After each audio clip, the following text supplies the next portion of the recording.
The reign of the cheating refs are done. The Chiefs are cooked. Cole, now that the Super Bowl is over, what's the narrative in NFL play?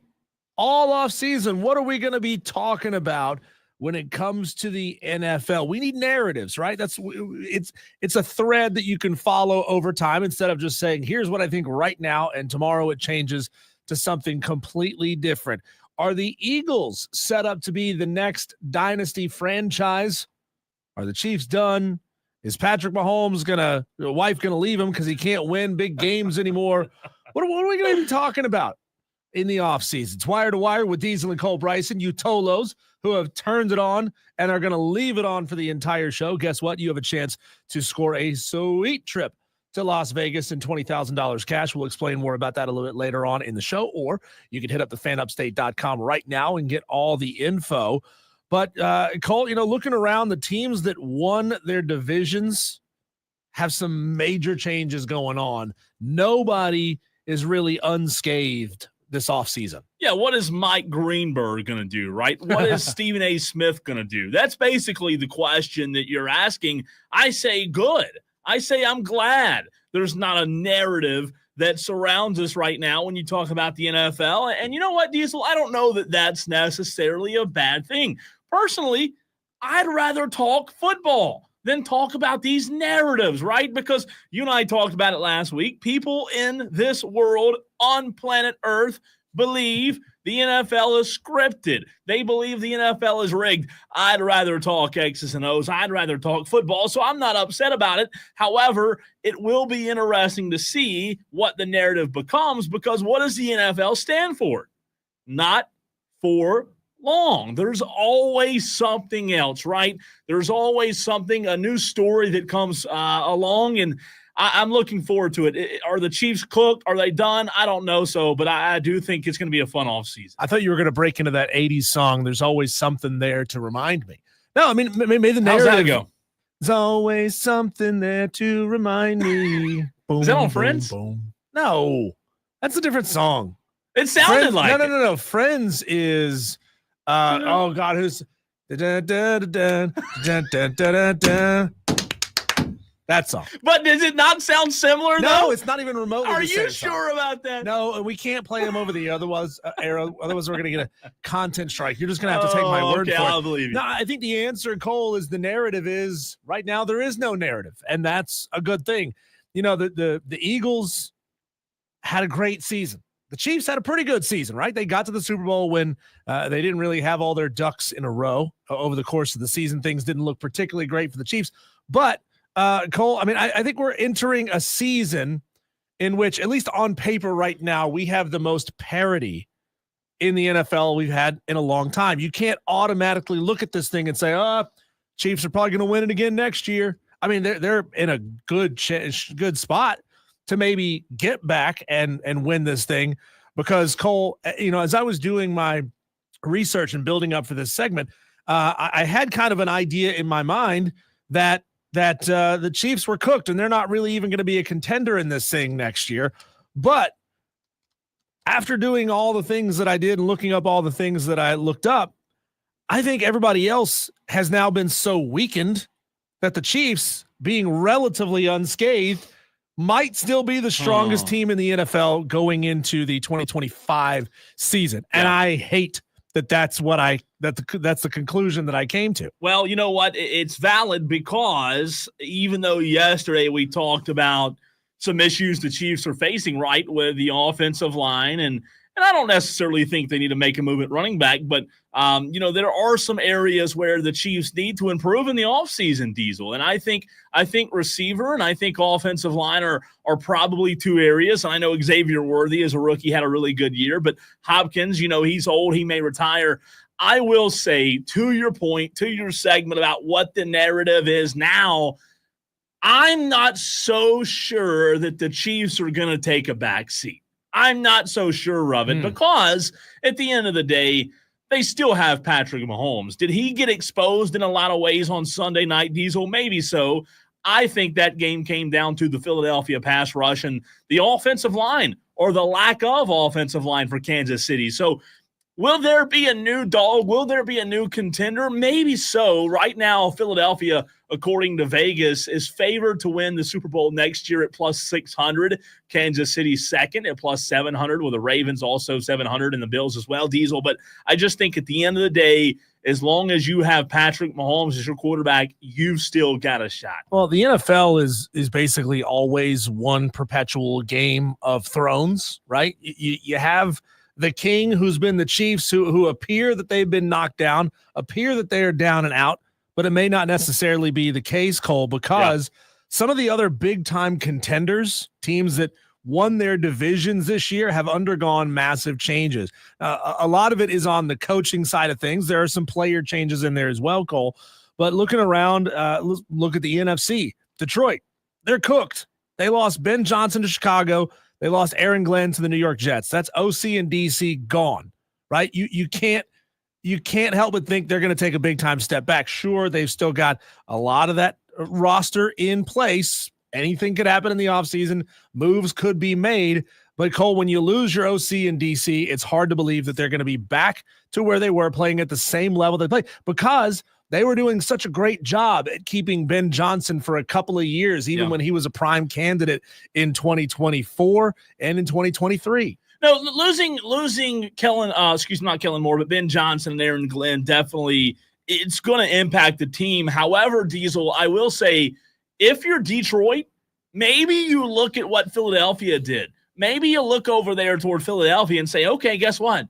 They got to the Super Bowl, Diesel, and they won the Super Bowl with a first-year OC and a first-year DC. So, to your point about losing Glenn, who I love a lot, I really love Glenn, and then you also lose Ben Johnson to the Bears, yes, that's going to impact them. However, can they get the most out of their new coordinators? I don't know that they're going to step into those shoes and fulfill what those two coordinators did, because they were both really, really good. However, I think the Philadelphia Eagles did show, hey, it can be done with some newness. Washington had a lot of newness this year, and they were in the NFC Championship game. Well, and to that point, this is more of I think it's more of a college narrative that you used to hear 10, 15 years ago of once you get into conference play, everybody knows each other. Everybody knows what you're going to do. Everybody has seen this offense 3, 4, 5 times, because OCs and DCs used to stick around and head coaches used to stick around a lot longer than they do now. Well, that's not the case in college. It's not the case in the NFL. As soon as you have a great season, boom, you're gone. You're getting a head coaching job somewhere else. You're Kellen Moore. One and done. Prime example. You just mentioned him. The Philadelphia Eagles. How are they going to respond to having a new OC next year, that they can keep Saquon Barkley, if they can keep Jalen Hurts, if they can keep Dallas Goedert, the offense is going to be fine. Yeah, the defense is stacked too, right? But I mean, how much value is there in a scheme? We're going to learn next year how much value. I mean, obviously, Philly needed Kellen Moore to get to this point and to win it all. Now you're losing Kellen Moore. How much is it going to set you back? Hey, before we move off of Kansas City completely, I got last night. I got. On a dating app? No. By a scammer? No, on Twitter. Twitter. Shout out to a good friend of the show, Chapel Fowler, right, who we have on the state newspaper, Diesel. You know Chapel. I got last night with a fake Adam Schefter account. That tweeted out that DeAndre Hopkins had informed Andy Reid that he was going to retire. Ooh. So I retweeted the tweet. Chapel Fowler is awesome. He's fantastic. He texted me and said, hey, Cole, that's a fake Adam Schefter account, by the way. So I got. Who knows if DeAndre will stay? If he does, Kansas City might have to find another wide receiver. But it is really interesting, though, when you talk. I mean, I don't know that this is a record, but all the coordinators shift, man, it seems like a lot for one offseason. Well, to run through them quickly, and we don't really need to spend time on every single one of these teams. Again, these are the 4 division winners in the NFC. The 4 division winners in the AFC are having a ton of changeover. Also, Ben Johnson going to Chicago. Yep. Aaron Glenn going to New York. That's Detroit.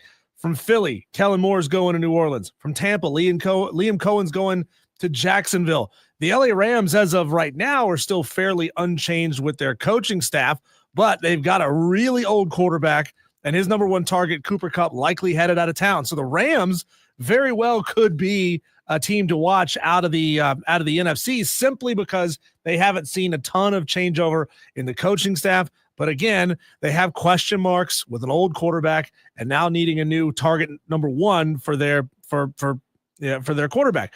From the AFC, Cole, the Bills fired their special teams coach, Matt Smiley, and could lose their director of player personnel to the Jaguars. So some big changes there in Buffalo. The Ravens have lost their DC, Mike McDonald, to Seattle. They've got a new DC in Zach Orr. The Texans parted ways with OC Bobby Slowick and offensive line coach Chris Strausser. I mean, I think that's going to be a big-time improvement for the Texans. So look out for the Texans next year. The Chiefs, like we were saying before, relatively unchanged. There's some rumors that Steve Spagnuolo and Dave Taub might be contemplating retirement. We'll see. Don't know what their plans are, Cole, but that is what brings me back to the point of all this change at the top across the NFL in these divisions.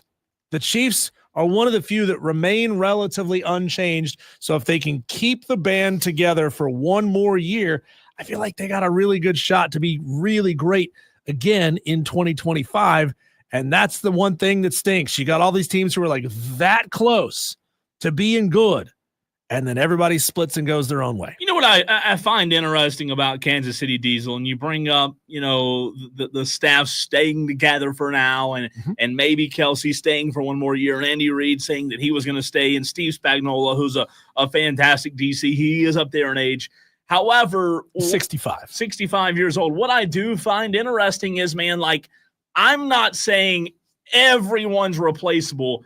I'm not saying everyone's interchangeable in Kansas City. However, I think it starts with the culture there. It's not about Patrick Mahomes. It's not about Spagnuolo or Andy Reid or Travis Kelce.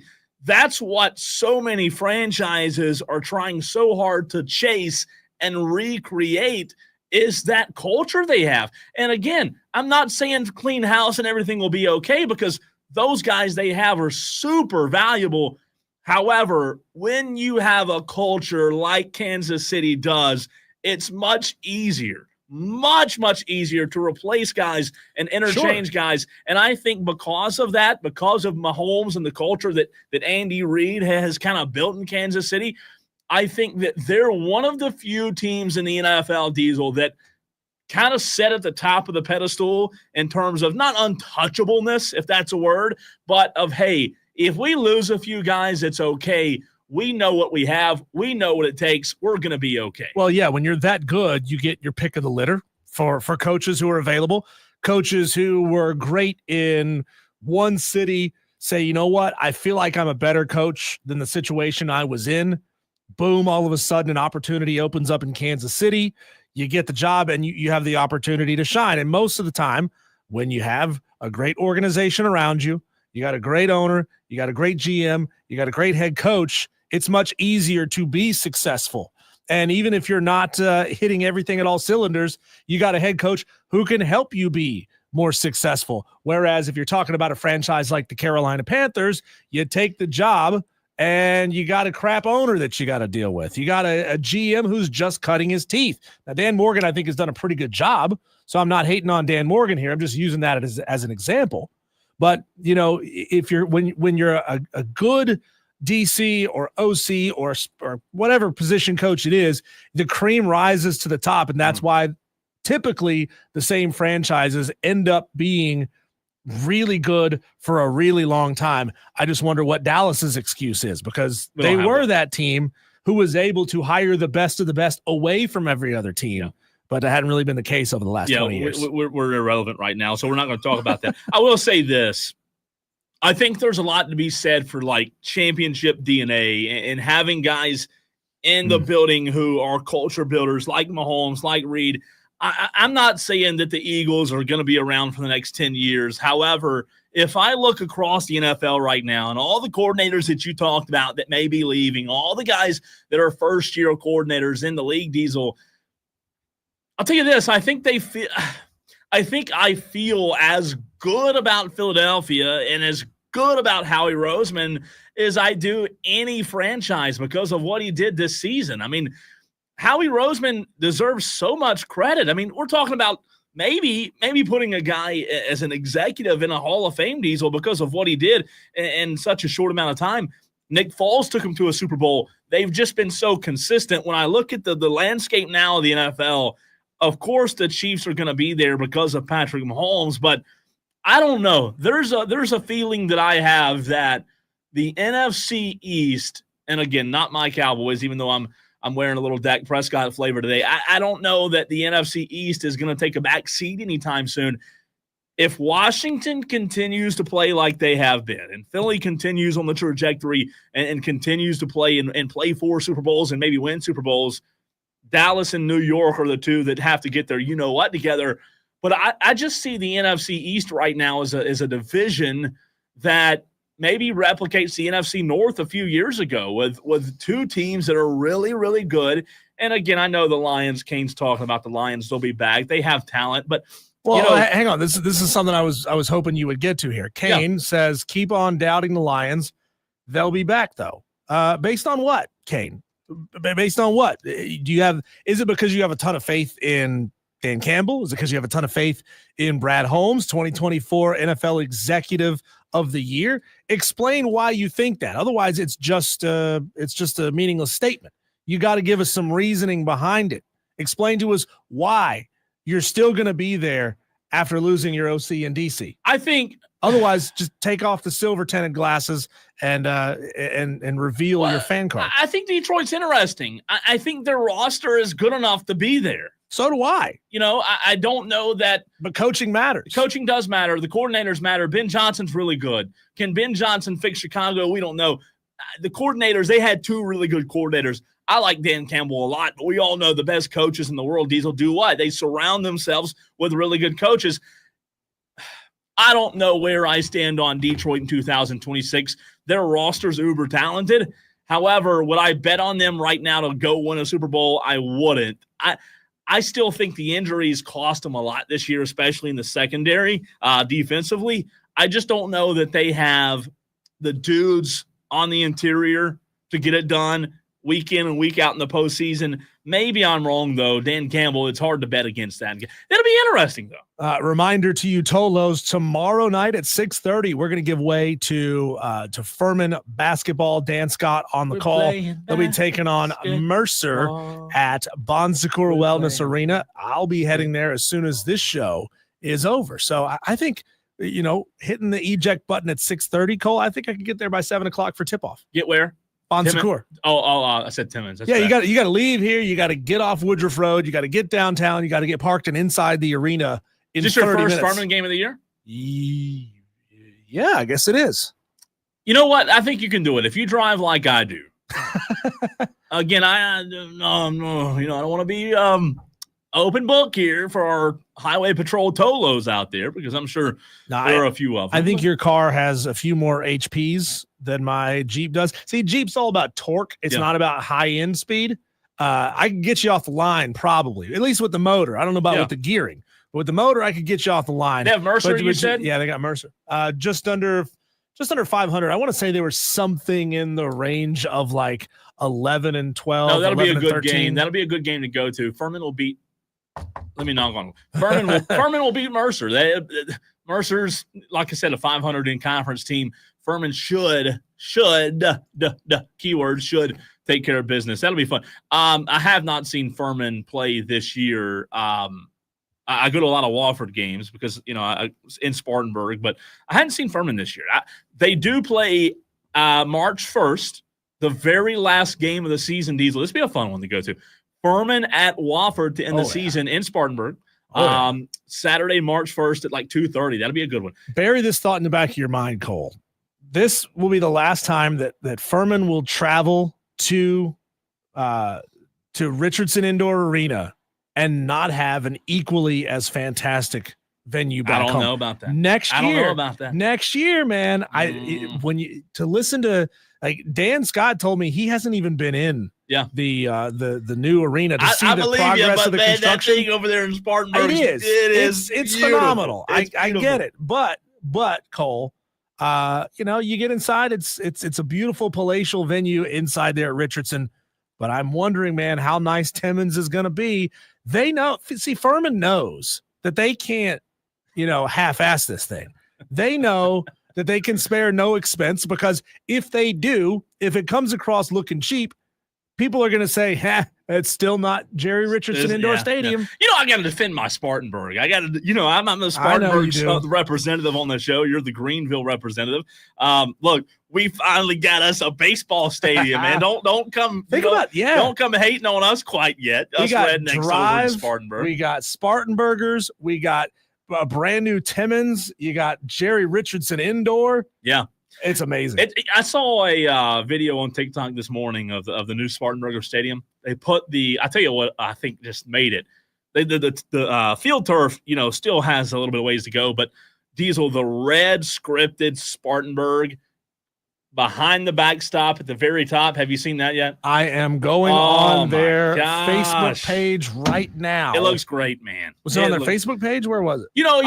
I see it. That's great, man. Wow, that's telling cool. You, that is a good addition. That is a cool addition. Amazing. I'm excited. I grew up in Spartanburg, been there my whole life. I'm really this is cool, man. We the biggest thing we have is a freaking Brewsters, I mean, it's exciting for us over in Spartanburg. But do you not believe that Hub City, when they were putting this thing together, the Texas Rangers, you telling me they didn't Google photos of Fluor Field to see how nice it was and say, you know what? That's what we have to live up to. They probably already knew, I'm sure, from playing there. Yeah, I mean, I don't know that it's going to be as big as Fluor. It doesn't have to be. It doesn't have to be, but I think it's going to be. It's got that shine, it right? Needs to be special, Look, I think that area of Spartanburg, if they really improve like behind it, without getting really in the weeds here, I think it'll be a really nice area of town. But it's called cool, gentrification. What's that again? Gentrification. Thank you for that. It's not necessarily a bad thing. Well, look, it's just part of the process, right? It's part of the process. Welcome into Wire to Wire. Appreciate you, Tolos, already in the very first segment for getting in on the action on the stream. 71 so far on YouTube, Twitter, and Facebook. Let's go to the association, Diesel, from one pro franchise or pro league to the next. The Lakers, Luka, debut last night. Could they be a contender? Plus, we look around the league. With 30-ish ISH games left in the NBA, who do we think is the contender, is the front runner right now? I want to hear from you, Tolos, as well.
all about winning a trip for free, F-R-E-E, to Las Vegas, Diesel. It's the Slam Dunk in Vegas with the fan Upstate. Yeah, we're giving away a trip. That's right. You Tolos. I'm talking to you, driving down the road right now in Spartanburg, in Greenville, and Anderson, wherever you may be listening on the Audacy app. You have a chance to go to Las Vegas with 3 friends and $20,000. All you have to do to enter is download the free Audacy app, AUDACY. Log in. Listen to the fan Upstate for at least 1 hour a day to enter. You enjoy the first 2 rounds of the college basketball championships while staying at the Circa Resort and Casino in Las Vegas, premium sports viewing destination, and visit the biggest March hoops party at Stadium Swim. Good luck in this national contest, Tolos. Turn it on, leave it on for your chance to go to Viva Las Vegas. You know, I want that for no. Well, yes, I do. We can't win it, unfortunately. Them's the rules. But I want that for Brian Pettit. I want that for Kane, a P1 Armada elitist. I want you guys in a swimming pool with a drink in your hand, with a bunch of beautiful ladies wearing bikinis all around you, watching college basketball in the tournament. Be great. That's man. what I want for you in your lives. So if you haven't yet, Brian, Kane, both of you, download the free Audacy app, sign in, just listen. Like, it's 3:30. Listen until 4:30 on the app. You can still be here watching the stream. You can mute it for all I care. Just have it running, and you will be entered into this contest. I want that for you in your lives. Corn Chip on the text line, Diesel, going back to our conversation about the Spartanburgers, says, I'll make it out to a Wofford or Spartanburger game just as an excuse to get to the Beacon. Probably the closest thing to the varsity I can get up here. The varsity's overrated. Say closest thing to heaven. Yeah, the varsity last few times I've been in Atlanta, man. I've never been to the varsity. I've been to the Beacon. Don't waste your time. Hey, you know what we should do? Go to the Beacon? Besides that, Saturday, March 1st.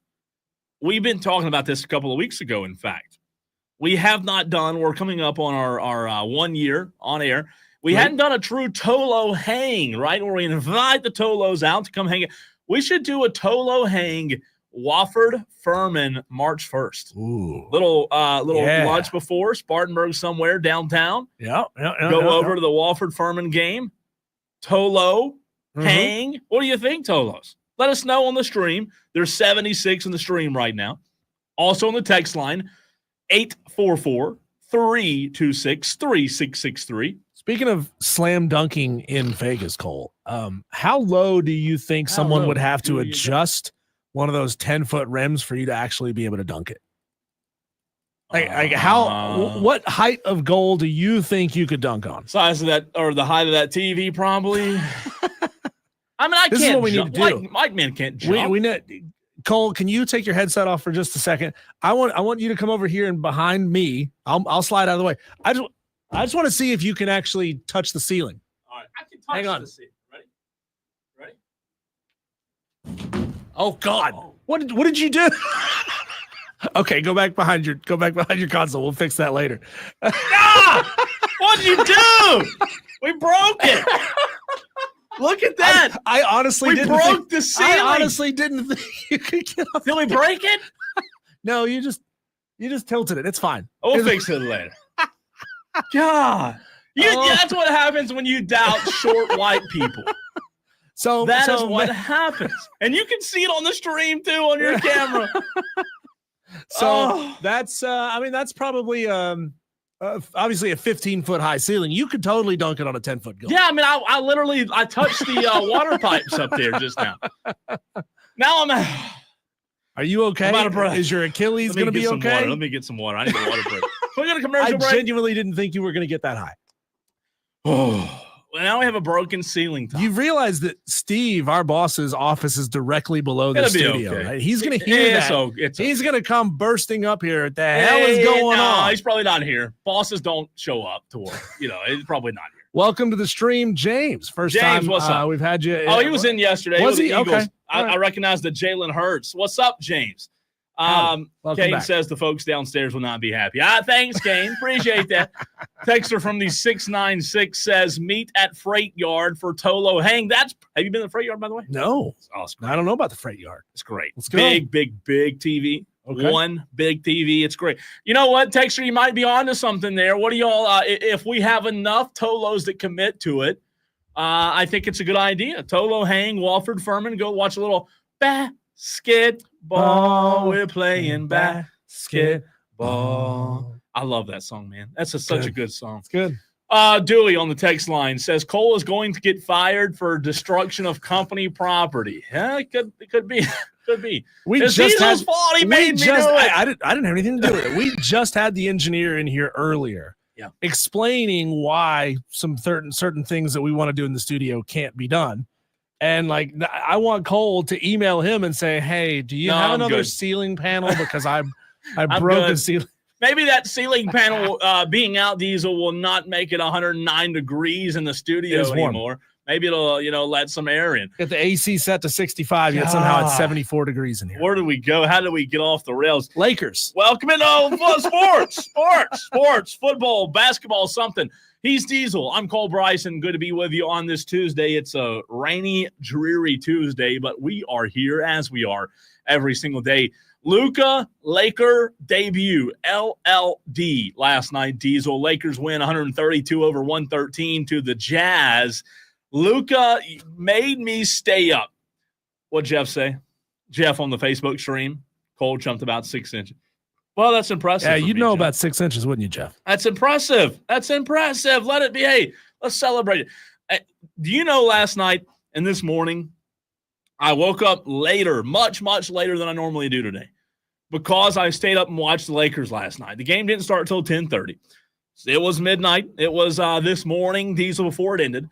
However, I will say today, as an NBA fan, man, I'm so glad this trade happened, because I, as an NBA fan, was very disinterested in the NBA before this trade happened. However, here I am last night on a Monday night, staying up until 10:30, till midnight, till 12:30 to watch the Lakers and the Jazz, because Luka makes his debut. And I am here to tell you today, Diesel, that I'm not going to sit here and say that these are the new world champion Lakers. However, they are going to be a force to be reckoned with if they can get a big man next year. It's too late now. Last night, Rui, 21 points, LeBron, 24, Jackson Hayes, who's really a backup center but is playing center right now, out of Texas. He's not a bad player. 12 points last night, a couple of steals, a couple of blocks. Luka, 14 points in his 24 minutes, and Austin Reeves went off for 22 last night. And then you also got Gabe Vincent off the bench with 11. I'm here to tell you that I think these Lakers, with J.J. Redick as the coach, and we talked a lot about that when he was hired, I think they may be turning the page and getting back to what we saw in the bubble. This Lakers team now, Diesel, they're legit with Luka. Yeah, the Luka going lower than his point projection is the only thing that I got right in the NBA last night in my picks. I felt good about that one. I was right about that one. I knew it. Kind of figured it would take some time. And LeBron's production is probably going to come down just a little bit once Luka starts heating up.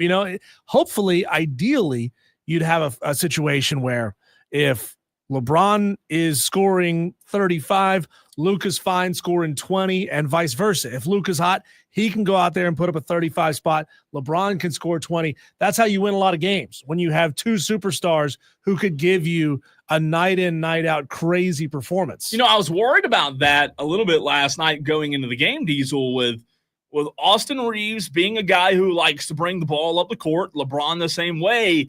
In the first 6 minutes last night, you saw Luka, LeBron, and Austin Reeves all bring the ball up the court.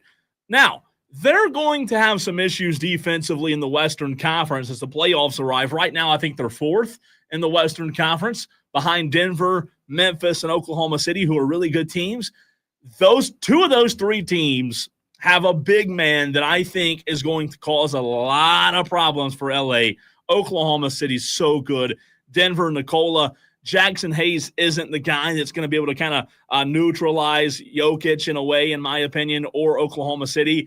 I think LA will do a really good job this year, Diesel, of building this franchise, building the culture and the team and the roster up the right way so that this offseason they can be aggressive in getting a big man and being able to be a championship caliber team if LeBron comes back and says, hey, let's go one more year with Luka, because they have so much firepower now. You talk about last night, in the 20s, Rui, LeBron, Austin Reeves, all in the 20s, and then Jordan Goodwin was 17 points off the bench last night. Dalton Knecht now back in LA as a rookie, Diesel. Who knows when he'll get back in the lineup? But I just think this Lakers team, man, they could be really dangerous if they get a rim protector. Cole, speaking of the Lakers here, help me out with the nuts and bolts going on with this trade between the Lakers and the Hornets with who's it? Mark Williams, the center for the Hornets, who was supposed to be traded to the Lakers for Dalton Knecht and a couple other pieces. So the Mark Williams failed his physical with the Lakers. So the trade is rescinded. Does that mean Dalton Knecht and everything else goes back to the Lakers? He was on the bench last night. For Lakers? Yeah. Okay. He was there. Man, he if only play. you could fleece a team like that and have a guy fail a physical and still get the picks. So that's an interesting story that we'll ask Shane Connick about coming up at 4:20, because Shane, obviously covers the Hornets and other things in Charlotte, including NASCAR. But what's interesting about that, Diesel, is Mark Williams, in my mind, look, he kind of made them like a cusp contender this year. Like if he goes to LA, they've got a dude that really makes them legitimately a contender when you go against Denver and OKC. I think they'll be able to make a run in the playoffs now, but without that guy doing it in the paint, protecting the rim, I don't know if they have the guy right now and Jackson Hayes, but we'll see. But does Mark Williams now want to be that dude for Charlotte after he was traded, and now he's got to go back to a team that just traded him? Yeah. Like how hard? I mean, like for both of them, how hard does he want to work Yeah. to fix whatever issue caused him to fail his physical with LA? And both him and Knecht. Like I watched a video this morning of Dalton Knecht and shoot around last night, and I feel for the guy. Like I feel bad for him. Imagine being shipped off. You're not wanted. Mark Williams, the physical doesn't go through. You're sent back to LA. You're walking back in this locker room with, hey, guys, how are y'all? I mean, wait, I thought you left. Yeah, I thought, y'all didn't want me. Now I'm back. It's a tough situation. I think the Lakers inevitably needed a big man, but Dalton Knecht's really, really good, and he's going to be really, really good. If they can get that consistent production out of Gabe Vincent like they did last night in the bench, I don't know if they're a contender this year, but they have a lot of firepower is all I got to say. I mean, I know the trade deadline has come and gone, so you can't do anything about it now. No. But, I mean, wouldn't you think that they're immediately going to move on from Dalton Knecht again in the future? You already tried to move on from him once. How much time, how many points is he going to be able to score? How many touches is he going to get with Luka and LeBron? Yeah. That's going to be tough. It's going to be tough. He's going to be a bench situation. player. His minutes will be reduced. He'll be a bench guy. I think Dalton's still probably a trade asset because in the offseason you gotta get rid of, I'd say send me on to Charlotte and I'll play there for $100 and a handshake because he's already rich. I mean, he's already got money. He doesn't need it. The good thing is, though, the last thing I'll say, the good thing is I and others are back interested in the NBA this year. I don't know what it was, the lack of defense. We talked about it. There wasn't much there this year to be interested about. However, with the Western Conference now being as tight of a race as I think it'll be between Oklahoma City, Denver, maybe Memphis, LA, and who's to say Golden or any other teams out of the Western Conference. I think it's going to be a lot of fun, man. And as you mentioned before, Shane Connick going to join us at 4:20 to talk about that, to talk about NASCAR as the Daytona 500 is this weekend. So many things to jump into and chop up with Shane Connick coming up at 4:20. When we come back, fellas, if you haven't yet bought your lady something for Valentine's Day, if you're starting to panic a little bit, I got a very special item that you might want to get. That's coming up next on the Fan Upstate.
Cole, I am a sucker for three things in life: blondes over 5'7". Okay. Alliteration. So, like, if you got a team name that like starts with the same letter, like the Memphis Munchies, if that was the name of the baseball team, I'd buy a hat for the Memphis Munchies every day and twice on Sunday. I'm also, Cole, a sucker for elite level viral marketing, and the Domino's franchise, not the franchise, the Domino's corporate entity, The pizza place. and yes, the pizza place in Ireland, Cole, has launched a brand new, just in time for Valentine's Day, pepperoni inspired perfume. Ooh. Yeah. Wow. So I don't know about you guys. I don't know if you Tolos already have all your Valentines figured out. I'm doing, my wife doesn't want gifts. She wants flowers. So that's easy. Good Right? one. Flowers is easy. We're also taking a 3-night ski trip starting on Friday. You know I'm going? I'm gonna have to fit you in the suitcase, but you know what? I'll poke a couple air holes. I'll unzip it a little bit, let you get some air in there. But Cole, it is here's what they're saying over there. This is the people of Domino's Ireland. As a matter of fact, let me just play you the commercial for it first, so everybody can get a sense of what's going on here. Out of Passion, the new scent from Domino's. True passion in one bottle for this Valentine's Day. What did he say? Smell that? Ball. It's not bad, that. Starving I am. Out of Passion captures the warmth of freshly baked dough with a hint of pepperoni. And I'll tell you what, it's not bad either. Head off to dominospassion.com to be in with a chance of smelling like a legend. Out of Passion. Use our mad Domino's. I understood about a third of what that guy said. Can we get Odie in here to translate what's going on? I just typed it in. Ode to Passion. He said bottle. Bottle. Yeah. So the Domino's Ireland chief perfumer and head of marketing, this is a hard name, Eoin. That's it. Eoin. Eoin Corrigan said, "We're extremely proud of our Ode to Passion, our first foray into the world of perfume. This new launch is not to be sniffed at, and we know it'll be a huge hit with the public." Wow. To be honest, Cole, like, you know that smell when you go pick up a pizza and you have the pizza in your car for the 10, 15 minutes to get it home. Yeah. And then like the next day, your car still smells like pizza. I'm in. I'm in for like a Domino's pizza air freshener. Come on. If my car could always smell like pizza, I would love it. I think you're one of the few who loves the smell of pizza. I don't want that thing lingering around, man. No. Would you want your wife to smell like pepperoni pizza? Yes. Yes. So this is more from Eoin. We've crafted the fragrance with the perfect blend of rich, smoky pepperoni essence, melted mozzarella undertones, and a subtle hint of Domino's signature tomato sauce. What's not to love? Because everyone knows that the Irish are famous for two things: boozing and perfuming. Do we know that this is legit or is it a gag? It's on the internet, so it's got to be real. You can actually order it, is what you're saying. You can literally order this. It's in a limited edition, triangular shaped bottle, a nod to a slice of pizza. Yep. And the fragrance is sure to be a massive hit with pizza lovers who can now smell exactly like their favorite food. I don't know, man. I've always thought those that take their wives or girlfriends or whatever to Waffle House on Valentine's were a classy bunch, but this may top it. This may be classier than those. Well, to tell you the truth, man, I bought my wife a very nice bottle of perfume. I want to say it was for Valentine's Day last year. It could have been for Christmas last year. I don't know. Pepperoni? And she just found it. Oh, she misplaced my very nice bottle of perfume, but she will never forget the pepperoni perfume. Never. No, she shouldn't. I mean, it's unforgettable, as they say. And speaking of Valentine's, you're going snowboarding. Yeah. You're leaving me here with the Tolos. We'll see if we can stay try not to break any more ceiling panels. Yeah, that's going to be bad. Me and the Tolos, alone without supervision. It might get dicey Friday, but we shall see. What was not dicey, Diesel? Clemson, North Carolina last night. A blowout from wire to wire, start to finish. Clemson dominates the Tar Heels. Also, we'll get into the top 25 that came out yesterday as well. Tolos, that's next.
102. That is 102. 102. No, make it 103. Can I get 104 in the stream?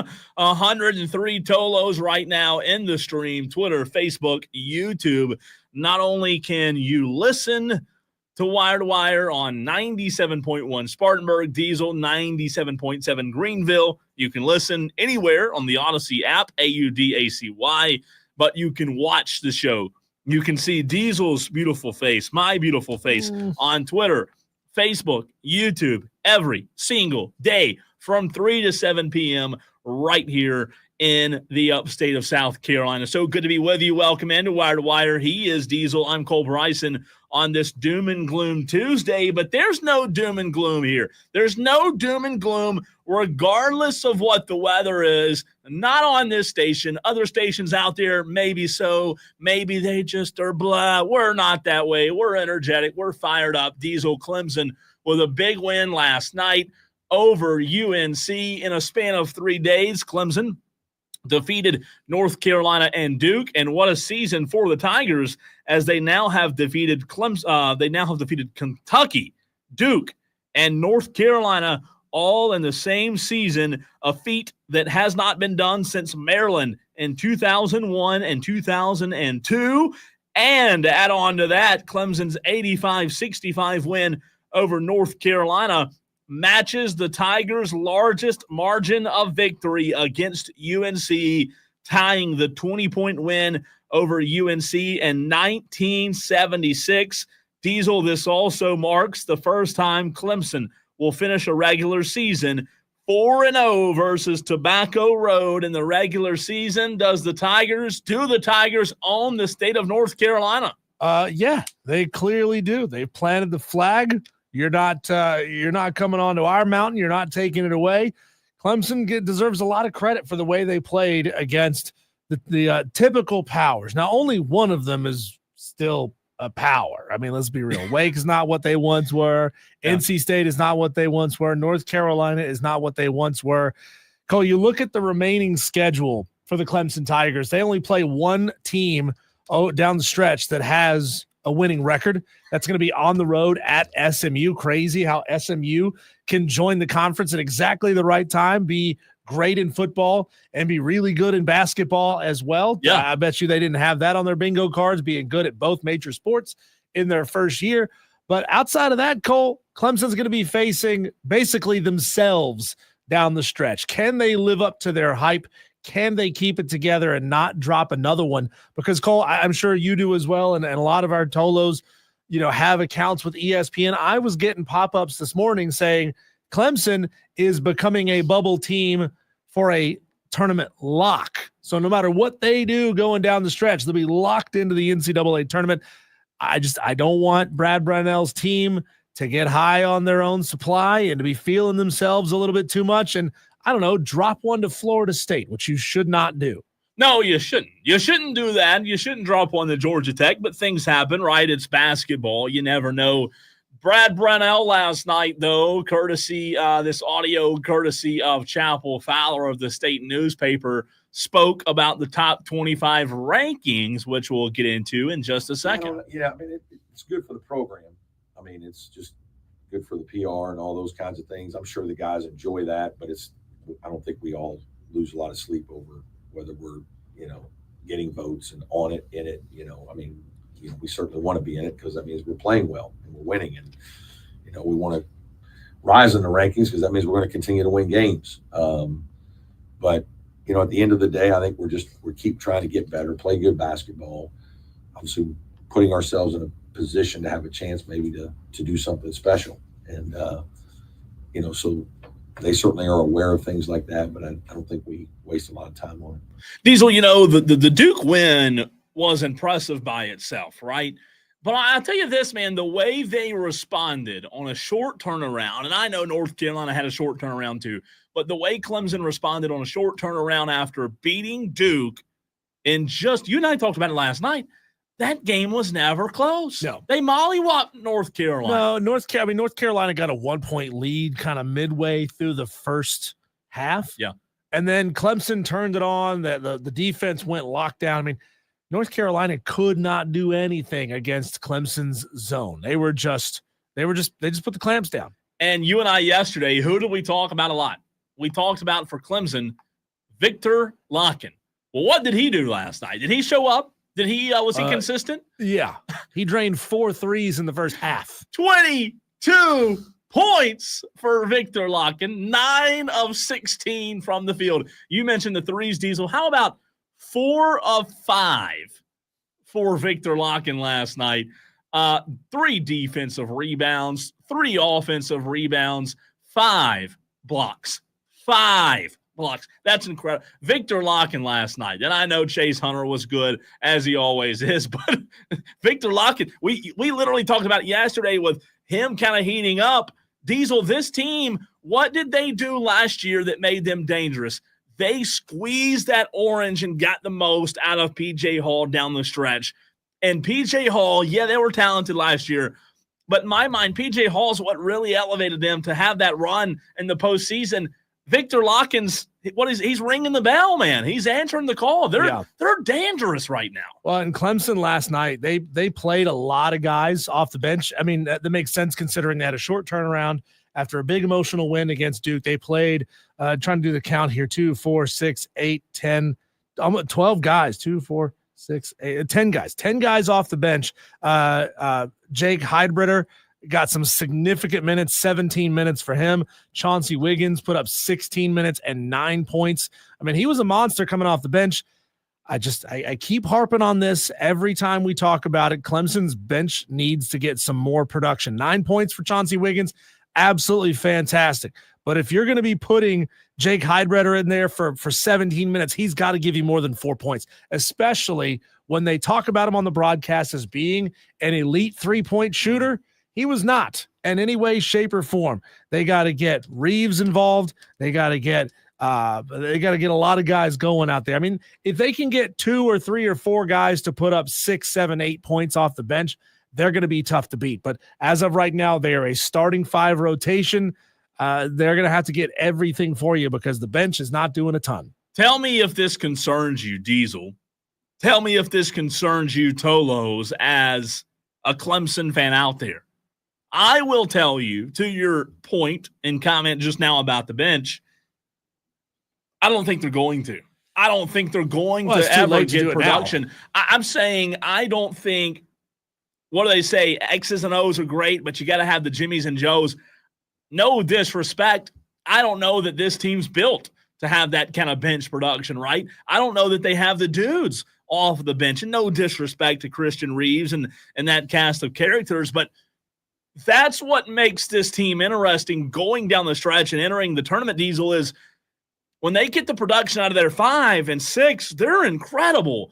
But will they face a team in the postseason that's going to require them to have more than that 5-6 caliber, produce night in and night out? Maybe so. I just would say I don't know if they're built to be productive off the bench. Well, it's just like our conversation earlier about LeBron and Luka. If they can get to a point where if Luka's having a bad night, LeBron is putting up 40 and vice versa, they're probably going to win a lot of basketball games.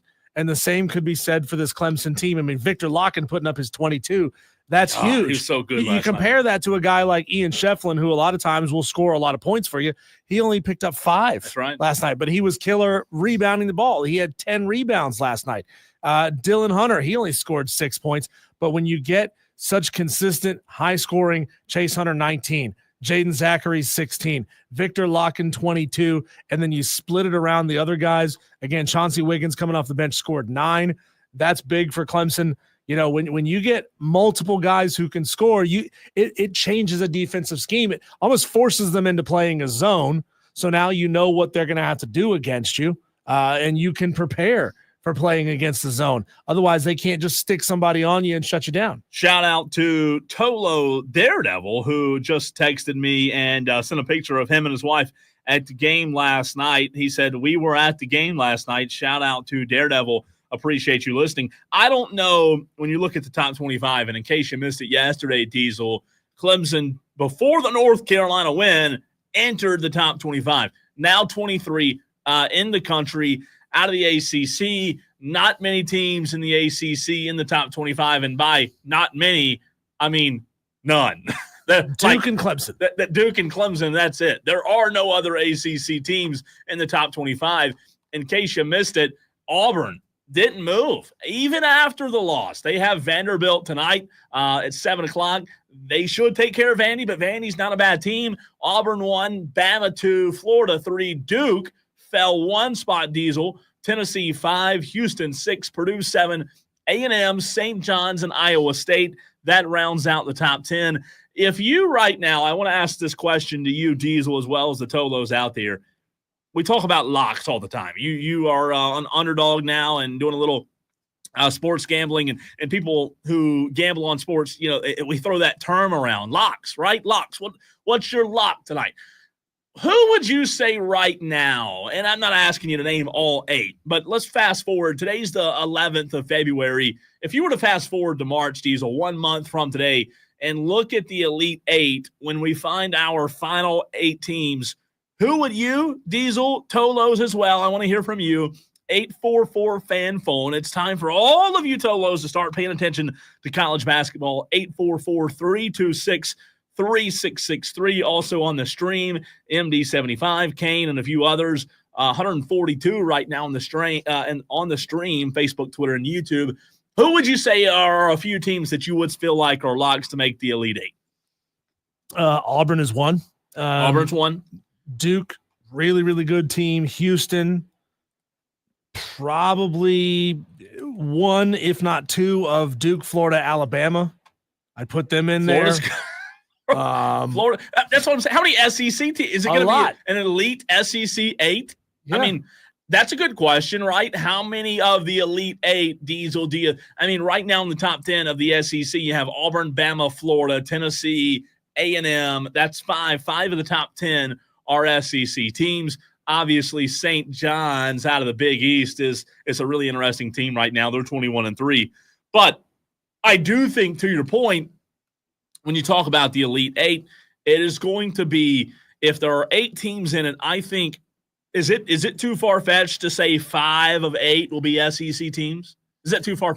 5 of 8? That's a little heavy-handed. I mean, it's not unthinkable, though. I mean, Auburn, to your point, I think Auburn's going to be there. I think Florida will be there. Duke out of the ACC.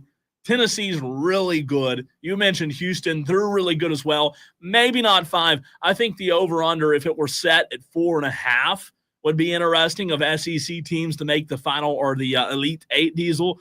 I think, a lot of people might side with you and say maybe 5's too many. Maybe 8 or 4 is the better number. But I just think when you look at college basketball, the tournament itself is going to be interesting because the SEC tournament is going to be a bloodbath. And I'm not saying like it's similar to football where you're going to get beat up in the SEC tournament. You're not going to be as good in the playoffs or in the postseason. But I will say this, those SEC teams, Diesel, that are poised to make a run, they're going to, by the time the tournament gets there this year or gets here, they're going to have put a lot of energy into their games because it's night in and night out in the SEC. They're going to turn around and play the SEC the tournament. You could look at that and say either exhausted by virtue of playing a tough season, playing a tough game night in and night out. You could also look at that and say battle tested. Yeah, sure. They could be. Cole, how good or bad do you feel? You can give me a letter grade. You can give me a 1 to 10 feeling on it. How do you feel about Clemson's chances to run the table and finish the season with 8 straight wins? Because they've already got the Duke and North Carolina wins, and then they play on the road at Florida State and SMU, home against Notre Dame, on the road against Virginia and Boston College, and then home against Virginia Tech. Now, the problem for this team going forward is if you were to drop one of these games, you don't necessarily have a great game or a great opponent to back it up and maybe get some of those points back because they've only got one more quad 1 game on the schedule. That's the road game against SMU coming up in 11 days. Outside of that, Cole, Florida State's quad 2, Virginia's quad 2, Notre Dame, Boston College, Virginia Tech, all quad 3 games. You certainly cannot afford to lose any of those quad 3 games. That would be disastrous for Clemson's chances. And then, you could drop the SMU game on the road. I don't think a lot of people would look at that and say, well, you suck because you lost a quad 1 game on the road. But if you do that, you have to win. You have to win 5 of the remaining 6. They're 20-5. They're 12-2 in the ACC. They go to your point. They're on the road Saturday in Tallahassee. I think they get that win. I really do. They'll have a little bit of a break. They won by 20, Diesel, just a couple of days ago, or about a month ago now, in Little John when Florida State came to town. That game was really not and close. Leonard Hamilton announced his retirement. Yep, they're kind of stick a fork in them, right? Dead in the water. SMU's interesting. They have not played SMU yet this year. That'll be an interesting game. SMU will be. However, outside of that, they may trip up Diesel, SMU, maybe Notre Dame. I probably not. I think they beat Virginia, beat Boston College, and Virginia Tech. I would say of the remaining, what'd you say, 6? Is it 6 games? I think they may lose 1, but I'd be surprised. I really would. I don't know. I mean, who are they going to lose to? Maybe Virginia, maybe SMU, maybe Notre Dame. I would say they have a real good shot to run the table. When we come back, Cole, speaking of running hot, running laps, we're going to talk to Shane Connick of the Charlotte Observer to talk all things Charlotte sports and the Daytona 500. Our conversation with Shane next.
And at home in front of a big crowd tonight. Obviously, it's awesome to get back in the win column, but do it at home in front of the crowd. How awesome was this tonight? You know, it was great. How you got your voice like that? You got a real good voice, man. Thank you. Yeah, you do the reporting for sure. Great. I like that. That's smooth. That was Shane Connick, his viral moment. Shane, how many followers or subscribers did you gain after that moment that you had with LaMelo Ball? Oh, not many tangible actual followers, but plenty of random texts and messages and all the fun stuff that comes with that. What a moment we had there. At the very least, Shane, I hope that you have that audio on your phone. So as you're out, in Charlotte, meeting ladies all over the city of Charlotte, you play that for them. Be like, boop, see here, a famous NBA star says I have a deep, sultry voice. Welcome into the show. It's Wire to Wire with Diesel and Cole Bryson, and Shane Connick of the Charlotte Observer joins us here on the Fan Upstate. We're going to be talking Charlotte sports, Daytona 500, all of the above with Shane today. Okay, Shane, this is something that has befuddled me over the last couple of years in NASCAR. We've talked about it in 30 seconds or less. How many major changes has NASCAR made to the rules that are going to confuse all the fans this year? Oh, well, we have had our share of changes. However, for the most part, same racing you got. When you look ahead, though, the Daytona 500 starting that off, we don't even know how many cars will be on the grid heading into the first race. It's really interesting, Shane, and we love having you on, by the way. Appreciate you hopping on with us. It's interesting with the Daytona 500. The following week of the Super Bowl, it's like, bam, right in your face, Obviously not the same draw that the Super Bowl has, but intrigued to talk with you about that. Let's start with something that Diesel and I were talking about at 3:20 today. We were talking Luka, Lakers, Charlotte, obviously – something that happened that I don't recall happening in a very long time. Maybe you can speak better to it than I can, but Mark Williams was set to go to LA to be the big guy, the big man, the rim defender that LA needed.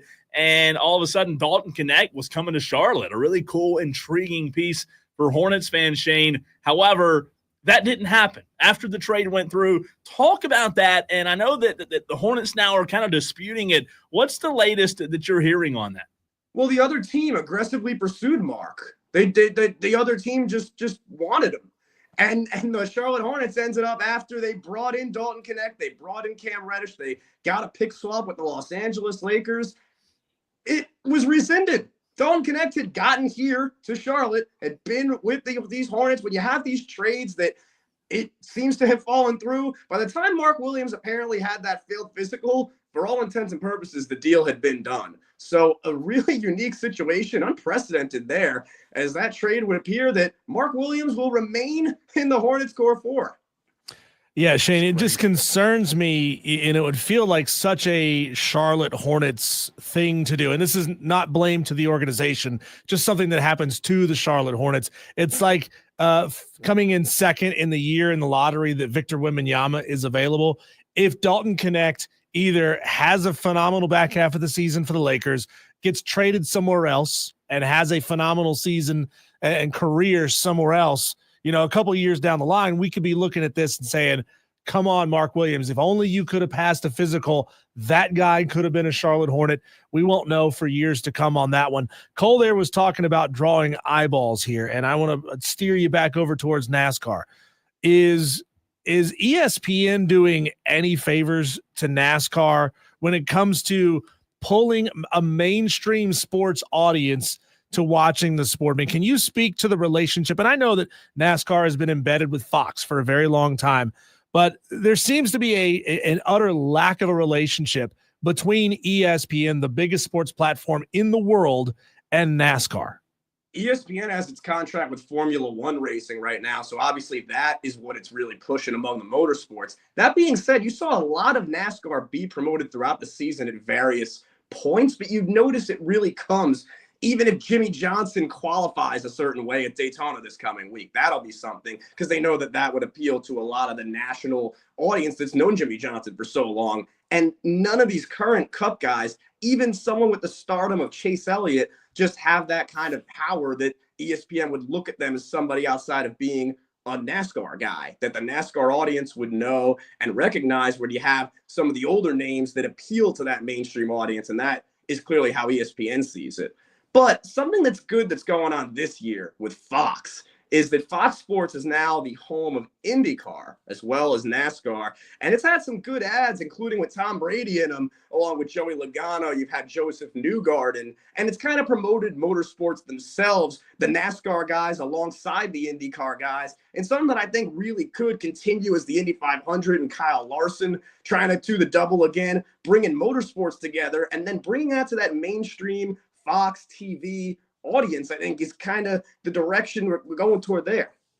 Shane, it's really interesting. And by the way, Tolos, do us a favor, follow Shane on Twitter, on X, if you have not done so already. He's a fantastic follow at Shane_Connick. That's SHANE_CONNUCK on X. The Daytona 500 on Sunday. We know we have qualifying, the duels on Thursday night, Shane, but it seems like that, the people that I talk to, that my friends that are in the NASCAR, obviously we know Joey Logano got the last laugh last season, but it seems like all eyes are on Kyle Busch Sunday. Can he finally get this thing done? He's been close so many times. I heard an interview with him on another local station here in the Upstate a couple of days ago.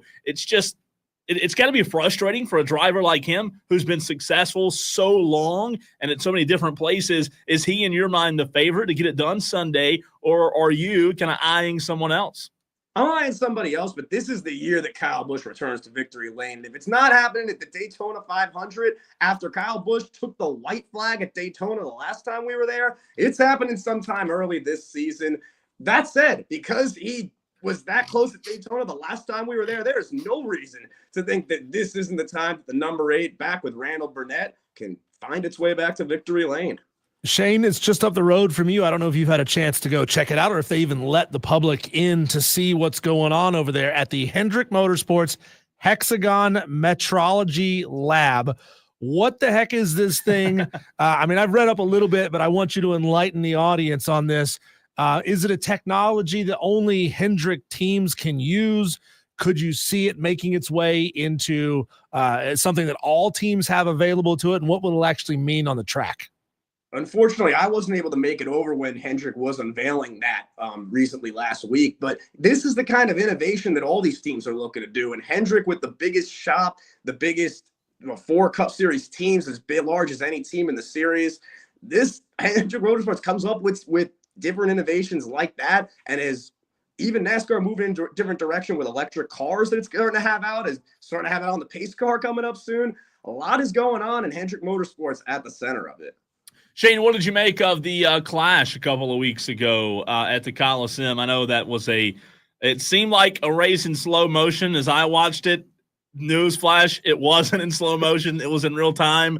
But with it being a short track like that, obviously, Elliott, who was on the pole, I believe, correct me if I'm wrong there, pretty much went wire to wire all the way to the end and won the race. I know there was a lot of talk last year when the All-Star race took place about maybe taking that track and putting it as a points race. And now I've heard some conversation about maybe the Clash, this Coliseum being where the All-Star race is in the future. What's the latest you've heard on that, and also your thoughts on the Clash just last weekend?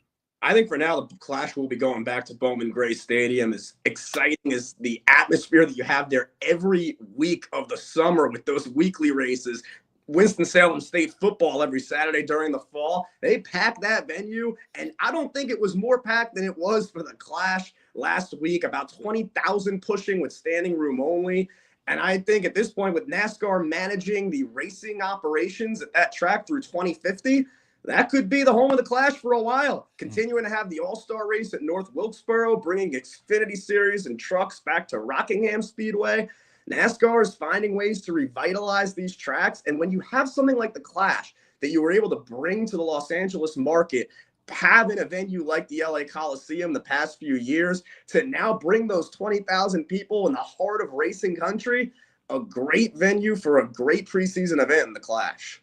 at Shane_Connick. That's where you can find him on Twitter. We ask all of you Tolos who are on Twitter to go find him and give him a follow. Speaking of clashes, I think one of the most compelling and interesting things that happened in all of NASCAR last season, obviously, was the fight at the All-Star race between Kyle Busch and Ricky Stenhouse Jr. What are you hearing from NASCAR as far as how long or short of a leash are they going to be willing to give these guys just to kind of let them be themselves? I know they don't want to turn this thing into wrestling where it seems fake, but if you got guys out there who are fierce competitors and they're getting after each other, that's compelling. They're going to be talking about that on all the major sports platforms. So are they going to let these guys go just a little bit, or are they trying to rein that kind of stuff back in? Definitely trying to rein that kind of stuff back in. However, you got to note that even they are the first people who understand the number of views and the attention that brings to the sport when you look at how certain things were handled last year after all of that. And so once again, NASCAR is already looking at the playoff format, not making any changes based on what we've had. However, making some new rules with situations like Kyle Larson last year, who decided to go to compete in the Indianapolis 500, making him miss the start of the Coca-Cola 600, and then never ran in the longest race of the season. Now, under the new rules, Kyle Larson would enter the playoffs with 0 playoff points. That's the new policy. Last year, the idea was they came up, he got a waiver, and it was all good. Now it's a bit harder for a driver to get a waiver. So yeah, NASCAR is trying to, it's a big precedent kind of sport, and they're seeing stuff like that happen and figuring out, all right, how can we write the rules so that it prevents this? Well, yeah, getting a viral moment like we had at North Wilkesboro between Ricky Stenhouse Jr. and Kyle Busch. Shane, I want to get to 23-11 in a few minutes, but first let's start with Joe Gibbs. A really interesting story there with Denny the driver, not Denny the owner. 1,300-plus laps led in Daytona, the most ever by any racing team, and you've got a driver in Briscoe and Hamlin who I believe it's been 18 points races since either of them have found victory lane. So it's interesting that Joe Gibbs' teams have had such success leading laps at Daytona, but in the next-gen car, Denny Hamlin at Daytona really hadn't figured this thing out. Do you feel like Denny the driver, we'll get to Denny the owner in a little bit, but Denny the driver in this new next-gen car at Daytona, you feel like he can finally figure this thing out this Sunday? I think he can. Denny is always a force on almost every kind of track that we go on, especially throughout the regular season. And that number 11 team, now working with crew chief Chris Gale, who had been crew chief Gibbs' number 54 team. Former crew chief Chris Gabehart moves into a competition director role at Joe Gibbs Racing. They are putting everything into that number 11 team, and the rest of JGR is advancing as they always have. I'd say this could be as strong of a year for Denny Hamlin and the 11 team as we've seen. Brian Pettit on the stream gets in and says, I just followed Shane Connick on Twitter. Congratulations. Thank you, Shane. Thank you, Brian. Congratulations to Shane. All of you Tolos, go find him at Shane_Connick. Shane, a lot of NASCAR fans are deeply rooted in their history and their own fandoms over the years. You and I have had a chance to hang out a couple times. You and Cole have had a chance to hang out a couple times. Can you go back and give our Tolos a sense of where your love and interest in NASCAR really began? And like as a kid, which drivers, which teams, which cars really captured your imagination? I love the sport. I do. And I grew up watching all different sports, following all different sports. And when I was in college at the University of Maryland, we went on a trip to Richmond. We went 3 hours down one morning to go cover the NASCAR race at Richmond. Ended up being won by Kyle Larson a couple of years ago. And being around Jeff Gordon and being around all of these different people up close and on pit road and all the experiences that you get when you go to a NASCAR race for the first time was just incredible. Something that I wanted to keep being a part of. And it is an incredible sport, and continuing to be around it now with the Charlotte Observer. I've seen it from being just a sports fan, seeing it to being somebody following NASCAR a bit, seeing it to being somebody who covers NASCAR in various capacities over the past few years. A great sport, and always great to be around it. Speaking of being around it, Shane, I got to give him a little credit, Diesel. He helped me toward the end of last season get my credentials straight for this. I mean, it's like 19 different, organizations you have to get credentials with, and 17 background checks to get a credential, and all these different tracks, Shane, are owned by all these different people. So I appreciate you. We love having you on the show. We talked about Denny Hamlin a minute ago, 23-11.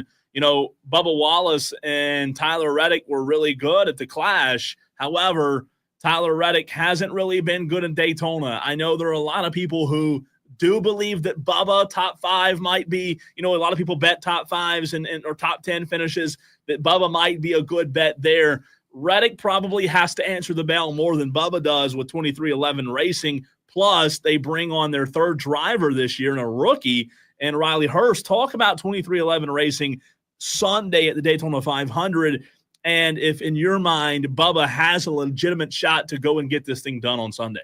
I think he does. Bubba with a new crew chief now, and Charles Deneke after Booty Barker moves into a bigger role, competition leadership role at 23-11 Racing, which, yes, adding that third team. Riley Herbst taking over the number 35 car. I think this is a team that we should really watch out for this year. Tyler Reddick last year, the regular season champion, pretty much ran away with that. And Bubba, a number of strong finishes of his own as he has in the midst of a big winless streak, figuring that could very well come to an end this year. But having those 3 cars as one of 4 teams that is now expanded to have another charter, 23-11, I think, at the center of that. When you look at Front Row Motorsports and you look at Spire Motorsports and these new teams, 23-11 has been doing this with Tyler and Bubba, and focusing on having Tyler's success come from having Bubba help them have strong finishes too, and have both those cars really work together, as basing off how JGR had run things with a multiple car organization.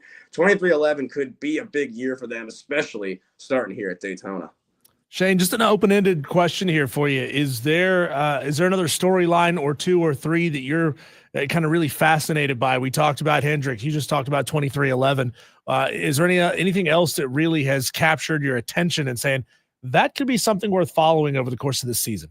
Yeah, a little bit aside from the on-track activity, but on August 2nd, there will be a Major League Baseball game at Bristol Motor Speedway. The Atlanta Braves and the Cincinnati Reds will play the first regular season MLB game in the state of Tennessee. Obviously, the racetrack that hosted the Volunteers in Virginia Tech and what shattered the college football attendance record could do the same thing for Major League Baseball, and could be the start of something really cool. Absolutely. And before we let you go, Shane, we're going to put you on the spot here. Who wins Sunday? Ryan Blaney is getting his first win at the Daytona 500. I like it. Ryan Blaney is Shane Connick's pick to win on Sunday. Shane, we always appreciate you, man. You're the best. We'll talk to you soon. Always appreciate you guys. Let's do it again real soon. Shane Connick, the Charlotte Observer. He is fantastic. He really is, man. He's so good. And like Diesel said a minute ago, like I said, if you have not done so already, give him a follow on Twitter, on X, at Shane_Connick. Really good information, not just throughout NASCAR season, Diesel, but in general, man. And every now and then he goes viral. Every now and then he has, Lonzo Ball talking about him. Shane's got more viral moments than I have this year, so he's got one up on me there. Shane's fantastic, man.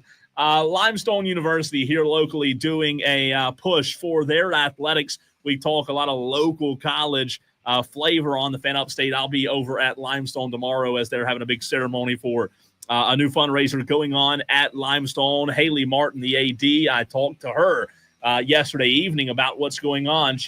That interview, is next.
Cole Bryson on the Fan Upstate, being joined now by Haley Martin of Limestone University to talk about something really awesome happening in the very near future. Haley, how are you today?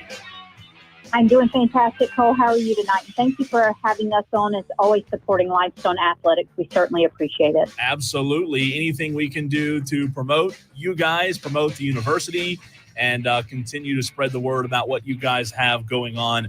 We appreciate the opportunity to do so. Limestone, Haley, University, to unveil plans for a championship-focused athletics campaign. This is up on the website at limestone.edu. You can see the article there.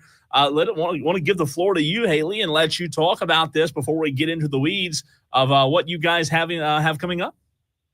Yeah, very exciting times for our university. Just in general, we just recently inaugurated our newest president, Dr. Copeland. Super excited to have him on board, and several new cabinet members as well. And with this, we now have the opportunity to sit down and discuss long-term plans, and to discuss things that we really need to provide to continue to provide the best student athletic experience that we can. And so this championship-focused capital campaign, which right now in phase one, is a $1.5 million campaign. And so we are hoping to renovate our Center for Athletic Excellence, which is a annex part to our current field house here at Bob Campbell Fieldhouse. Our Timpkin Center hardwood court, which serves 7 of our athletic teams, over 100 student athletes, desperately need a new court. Saints Field Stadium seating, if you've been to a home football game, quite a very unique experience. I always say it's the most unique experience in all of Division II football, but desperately need some seating there for our fans, because we do continue to attract several fans, especially with our concurrent 3 winning seasons that we've had.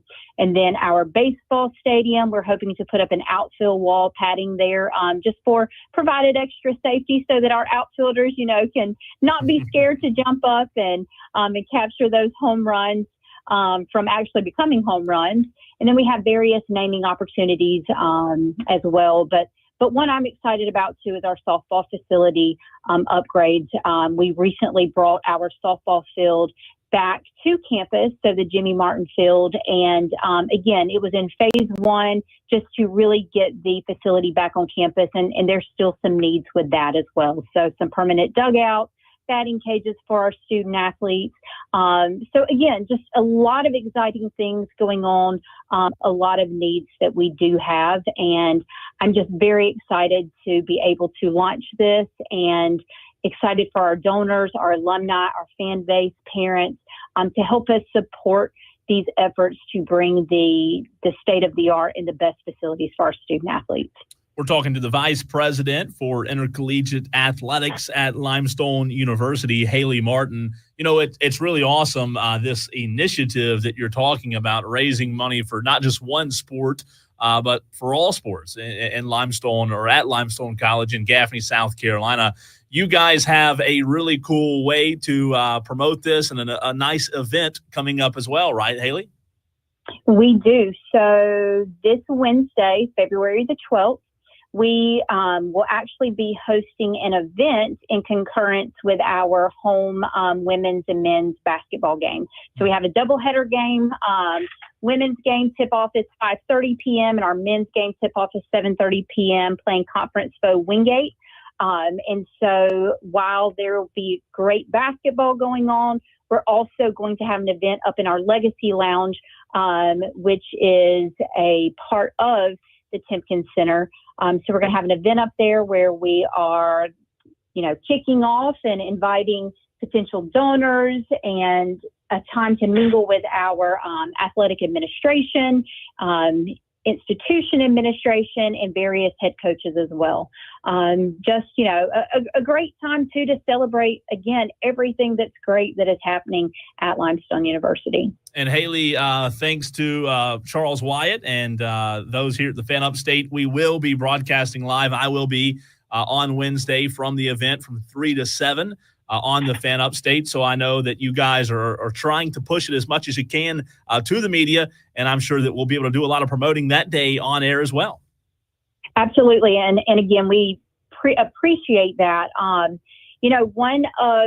One of the things that, Charles works really hard on, and so does our sports information director here, is to just get the word out. I think that, again, I can say this from being a student who was, from a place not so far from Gaffney, South Carolina, grew up just right down the road. And, until I actually stepped foot on this campus at Limestone, I didn't realize, what a gem we have here in the Upstate, and how critical, Limestone is for not only the Cherokee County community, but for the state of South Carolina. We have a large part of our students are from South Carolina, and 344 of our student athletes right now are from South Carolina, and 42 of those are from Cherokee County.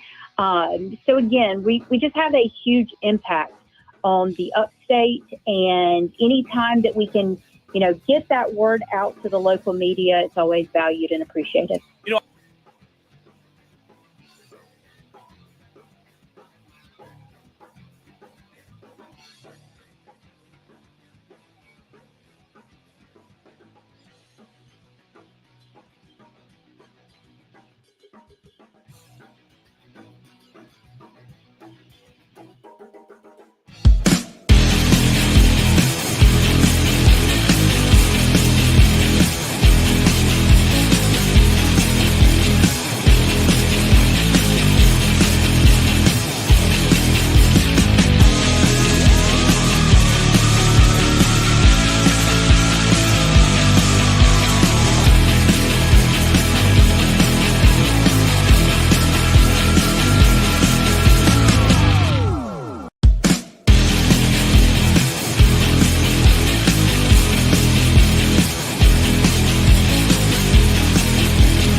You know, Cole, I would say it's painful to watch someone develop CTE right in front of our eyes. But you and I both know that Cam Newton never dives into a scrum after a football, so there's no way he's getting enough hits to the head and concussions to give himself CTE. Cam Newton is just turning into a grade A hole. That is what he is becoming. Cam Newton used to be one of the most beloved sports figures in the city of Charlotte ever. And that includes Del Curry. That includes greats like Larry Johnson and Muggsy Bogues and Alonzo Mourning and guys that have come through the Carolina Panthers organization and NASCAR guys who were born and raised in and around the Charlotte area. And he is doing everything he can possibly do, Cole, to throw it all away. And I simply don't understand what the hell it is that Cam Newton is thinking with his comments. You give every that man time a microphone, Diesel, and boy, it's just proof that some people don't need to be on television because he is screwing his legacy every chance he gets. You remember a couple of weeks back, it's said couple of weeks. It was like 10 days ago, 11 days ago. Cam Newton was on Stephen A. Smith's show. Yeah. First Take. And he was saying, I'd rather have an MVP. I'd rather be known as that guy who went out and had a crazy season than be known as a Super Bowl winning quarterback. Because he said, with all due respect, and he listed off a handful of guys that he's not impressed with their NFL careers. He's like, those guys have Super Bowls. Why would I want to be associated with those guys when I can have NFL MVP on my resume? He did. Cam is, you know what, for as much as people dislike Cam, and I don't love Cam, I will admit that, but I will say, and I believe I said this the last time as well, I at least respect his honesty because he doesn't, you know. I don't even know if he's being honest. I think he's being honest. I genuinely don't believe this guy is being honest. I believe he's saying everything he's saying to incite the audience and make them say, oh my God, can you believe Cam Newton said this? Well, that might be true. I mean, and it's working. It's ratings. We're talking about it, right? Yeah. So he went on Travis Hunter's podcast because, of course, Travis Hunter has a podcast. And they were talking about what it's like being the number one overall pick. And here's the thing, Cole. If you're paying attention to the first 10 seconds of this 49-second clip, you're going to hear Cam Newton be 100% wrong about everything he's saying. And you'll hear it in the first 10 seconds. Here's Cam on Travis Hunter's show. When I was the first pick, I went into a locker room of losers. How did you handle the pressure of being the top pick? Let's put it in perspective. You're the top pick because what? Where you play? No. You're looking at it from a personal situation. No, Cam.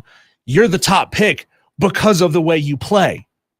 You're the top pick. He was disputing because you were elite in college. Your play in college earns you the number one pick. Yeah. So Cam Newton is completely wrong about everything he's about to say here. Cam continues.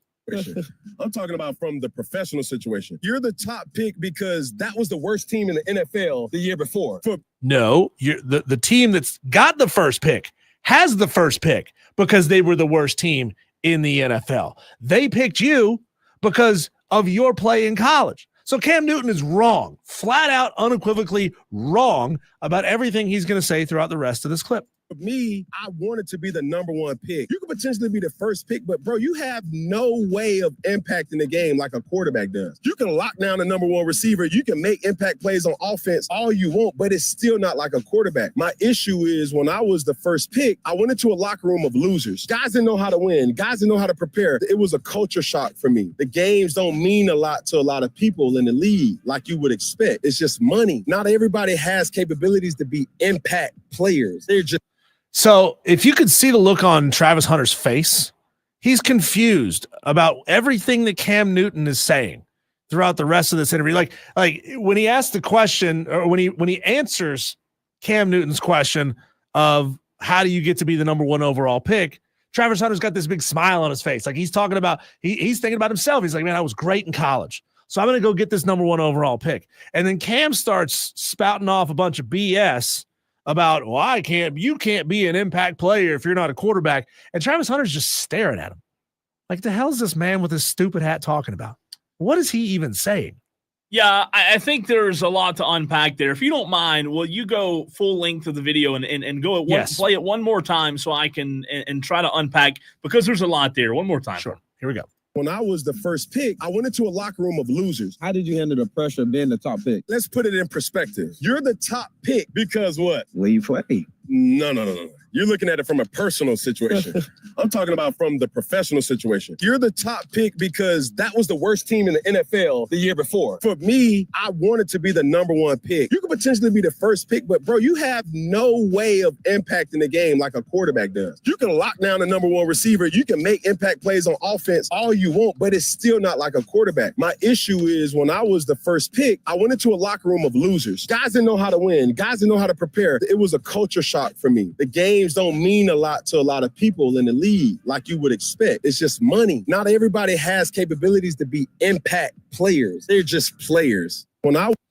So it's interesting. There you go. You got a potential number one overall pick. It's probably not going to be number one overall, but there's a very good chance he goes 2, and he is almost assuredly going in the top 3. Travis Hunter is being told by Cam Newton, a guy who can't even show his face in the city of Charlotte anymore because he's pissed everyone off so much. He's being told, oh, you're not a quarterback, bro. You don't really matter. You can't impact the game the way that I can, because the way that I did, because I'm Cam Newton. You know, it's so interesting when you hear that audio. I took a couple of notes the second time he played it, because I think there's some truth to it. I think there's some BS to it as well. Look, Cam Newton's Cam Newton. We all know we all know that when he speaks, it's kind of like we've seen this movie before, right? We know how this movie is going to play out, Diesel. We know what he's going to say. Does he make himself sound, like the best thing that's ever happened to planet Earth? Sure. I will say, though, I think there's some things that he said in that piece of audio, and I want to hear from the Tolos as well at 844-326-3663 on their thoughts.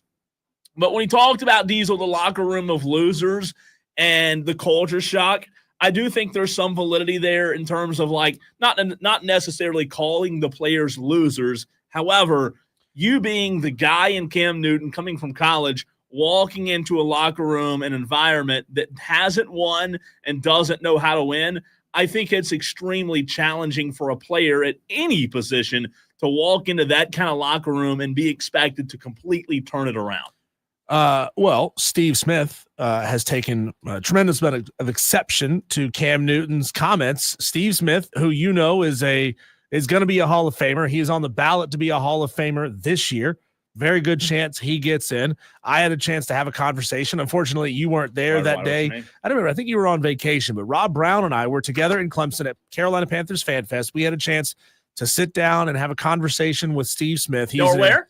Carolina Panthers. Oh, yeah. I was in Nick. Right. And he's an exceptional man. He was a phenomenal player for the Carolina Panthers. Yeah. Steve Smith retweeted this audio and said 53-man locker room -1 equals 52 losers. Wow. Breaking news to 89. Obviously, he was number 89. Steve Smith taking massive exception to this. Again, Cole, this is how you end up with no friends. This is how you end up with only hangers-on, people who want to be around you because what you can provide for them. You're taking them out to the club, buying bottles of champagne. He's not going to be welcome in any way, shape, or form inside the building of a franchise that he was an exceptional player for. And what good does it do, Cole? Tell me, what good does it do to burn every bridge you ever built? Cam Newton is becoming a career a-hole. I can't say the words on the radio because it would be an FCC violation, but that's what Cam Newton is making his persona now. It seems at this point, Cole, we're like 2 weeks away from Cam Newton just joining the WWE. It's because that wouldn't surprise that is where he me. needs to be. That wouldn't surprise me. Just go out there and be an a-hole, say a-hole things. No one's going to take you seriously. I mean, Rob and Lonzo will, but nobody else is going to take you seriously. You're just out there being an a-hole, saying a-hole things. Just go over there, be popular among the sweatpants brigade. Outside of that, no one's going to be paying attention to what you have to say, Cam. You know, I think it's interesting, Diesel. Some people in life, regardless of what position of power they may hold, whether it's the best quarterback on the planet, whether it's the president, whether it's Cam Newton, whatever it may be, I think some people have a very interesting outlook on what comes out of their mouth, right?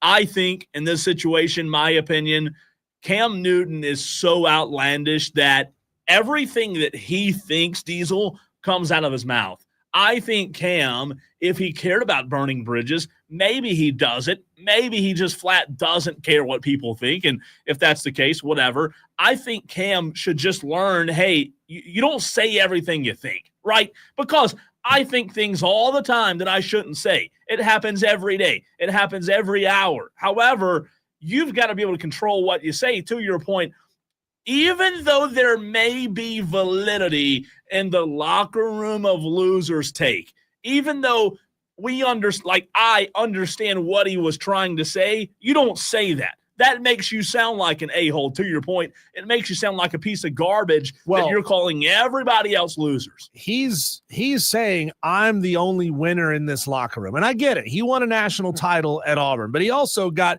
bounced from school to school to school because he was, stealing laptops or something. Like, Cam Newton, you were a loser before you got to Auburn. I don't even know what you're talking about, man. Like, you had unprecedented physical ability. Outside of that, mentally, right here, you were a loser. You ended up going to an NFL, a roster full of professionals, guys who were getting paid a lot of money to do this. Things weren't working out for them. They weren't winning football games. But don't act like you're the only one, like you're the savior. Don't act like you're the savior coming into this franchise and the only winner who can turn this thing around by yourself. And again, I think people, in their opinion of Cam, is so diverse, right? In terms of so broad, in terms of what Cam did for you. If Cam really changed your fandom as a Panther fan, maybe you defend him.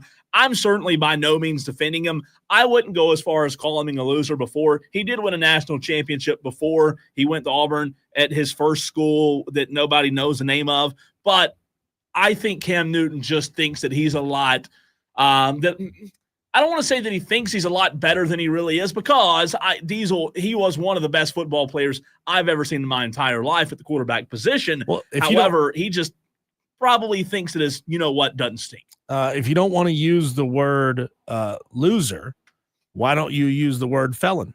Because he was arrested on felony charges of burglary, larceny, and obstruction of justice because he stole a laptop from another University of Florida student. He was suspended from the team. He got busted from place to place to place. He found somewhere that would take him. He ended up using his physical ability to overcome his checkered past. And in some small way, I respect that. But not anymore. When you act like, I'm the only winner on this team and I saved this franchise. But, and again, I'm just playing devil's advocate because it's good to do that every now and then. What was Carolina without Cam, right? Like, he kind of did. Jake Delhomme took him to the Super Bowl. Yeah, but they, in a way, they had been a Super Bowl caliber franchise before. They were in dire straits. I get that. I'm not debating that, Cole. But you can't act like they never had anything going on. It's like if an elite quarterback were to be drafted number 1 overall to the Dallas Cowboys, and he came in acting like the Dallas Cowboys had never done anything else in their history, and he is the reason why the Dallas Cowboys were famous. I mean, you would take exception to that too. Well, I think the difference is the Panthers, in terms of winning, and I know it's a young franchise, they hadn't won. And I think, look, did he save the franchise? That's bold. But what is Carolina today in 2025 without Cam Newton? I mean, it probably would be similar to Cleveland. I don't know that, that any other quarterback, and Jake Delhomme did take him to the Super Bowl, and they lost to the Patriots right back in, God, whatever that was, 2005, 1914 feels like. But without Cam Newton, this franchise probably is still in the same spot they were when Jake Delhomme left. Dewey wants to chime in, which you can do at 844-FAN phone, 844-326-3663. What's up, Dewey? Yes, Cam Newton is a loser. He wears these stupid hats. He thinks he's He thinks he's a stuff. He says stupid stuff. He says dumber stuff than I do. and yeah, he went to the Super Bowl with the Carolina Panthers, but he couldn't get it done. He made a stupid mistake in the Super Bowl that cost them the game, and he couldn't own up to it. And when you're a first-round draft pick, and go to a first-round, you get first pick, you go to a crappy team. Just ask Trevor Lawrence. He knows all about that. Cam Newton just needs to go away. And there's no way he'd be talking about him, because that's what he wants. He wants people talking about him. He's irrelevant. And First Take brought him on, right? For what, Diesel? For people to talk? I mean, look, I don't like the guy by any stretch. Don't think I'm a Cam defender or an apologist. But guess what he's doing? He's getting talked about. He's getting clicks. Mike Main on the text line says Cam is fishing for clicks. Shadowlack says hard to listen to someone who wears his grandma's clothes. Michael asks, is Cam podcasting from his stolen laptop?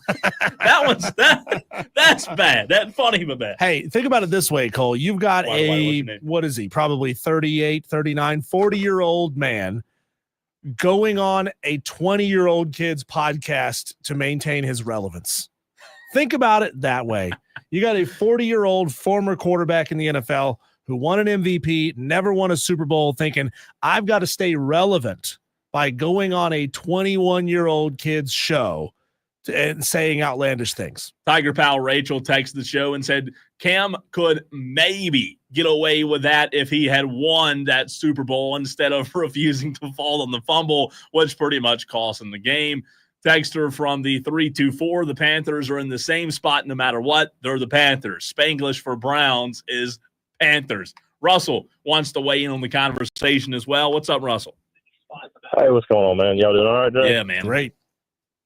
Cam is a phenomenal talent, but for him to be, to say he is that's questionable because he hasn't played football as long as he has. But either way, he was a phenomenal talent when he was playing, and I think he's just got an overinflated ego that should be quelled simply because the play where he gave up the Super Bowl essentially against the Broncos, I think nullifies any argument for him to say that he was the best thing to ever happen to Carolina or whatever it was he said specifically. Russell, I think that time he was out at a camp and a 12-year-old clowned him. Something snapped in his brain, and he said, you know what? I'll never get clowned by a preteen again because I'll be the biggest clown.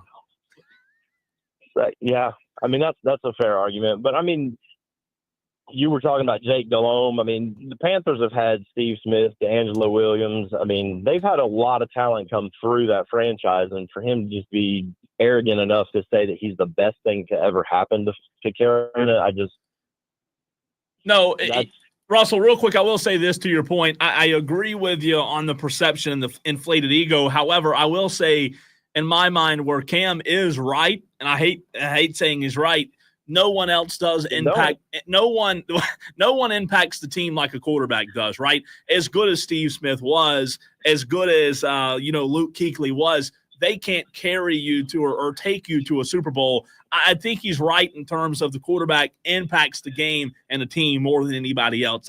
That's really the only thing I think the only thing that I think is valid in what Cam said. Yeah, but do you know why Tom Brady won as many Super Bowls as he did? Because he elevated everyone around him. Yeah. Cam Newton's raison d'etre now is to bring everyone else around him down. And if he wants to talk about his time in Carolina saying, it was my job to come in and make everyone else better, help everyone else get better so we as a team could win football games, people love him for it. Instead, he's taking a very different tact. Thanks for the call, Russell. Thanks, Russell. You know what, though? It's interesting. Like, if that player has now left your team, I think a lot of Carolina Panther fans, Diesel including yourself, are like, to screw him, whatever.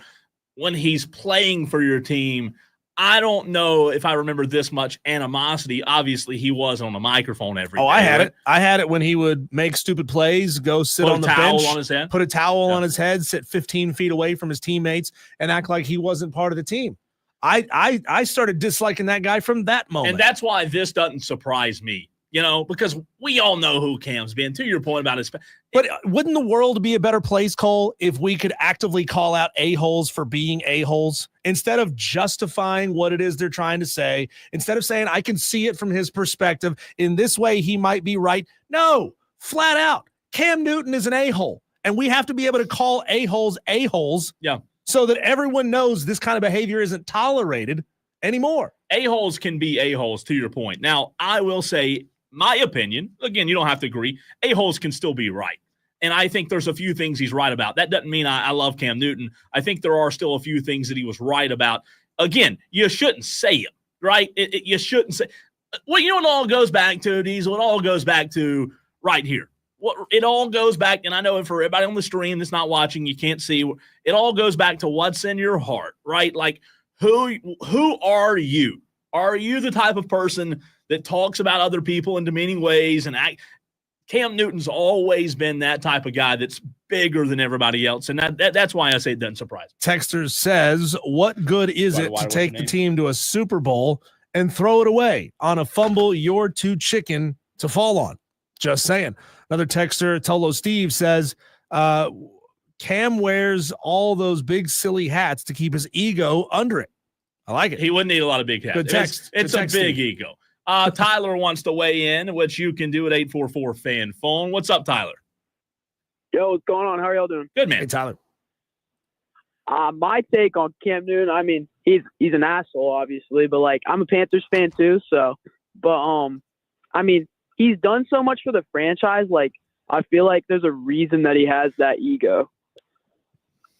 Say that again. You feel like don't say all of it. Don't say a-hole again. Don't say all of it again because you feel my like eyes got big. Cole had to turn around and hit the dump button because you can't say those words on the radio. You said you feel like his success. Say that last part again.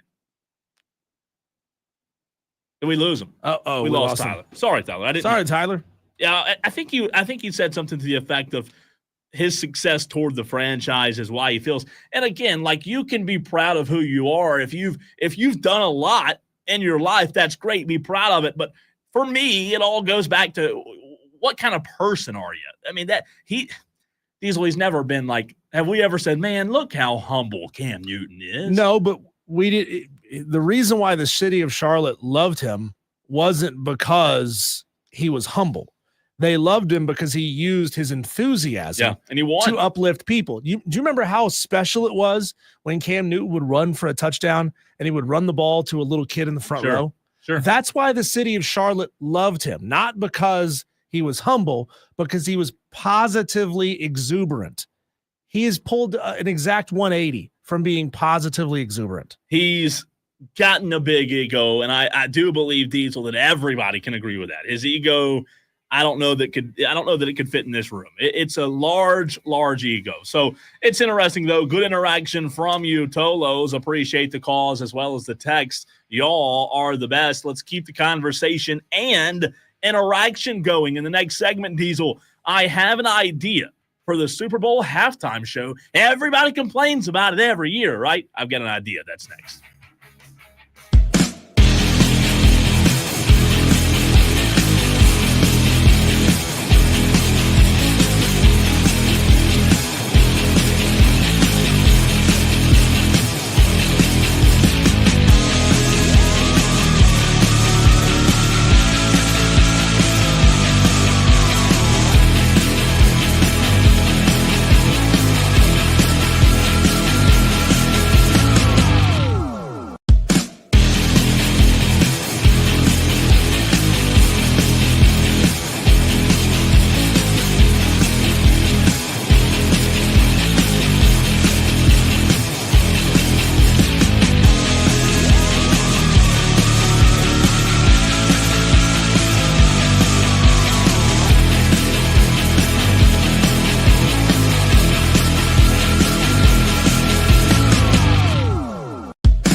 234 Tolos in the stream right now. We love to see those numbers in the hundreds, Diesel. Not just 20, not 30, not 40, not even 100. 234 watching right now. You can watch the show on Twitter, on Facebook, on YouTube, at The Fan Upstate. Welcome in. He's Diesel. I'm Cole Bryson. Also, you can text the show anytime at 844-FAN-PHONE. It's just a lot better if you go ahead and save that number in your phone.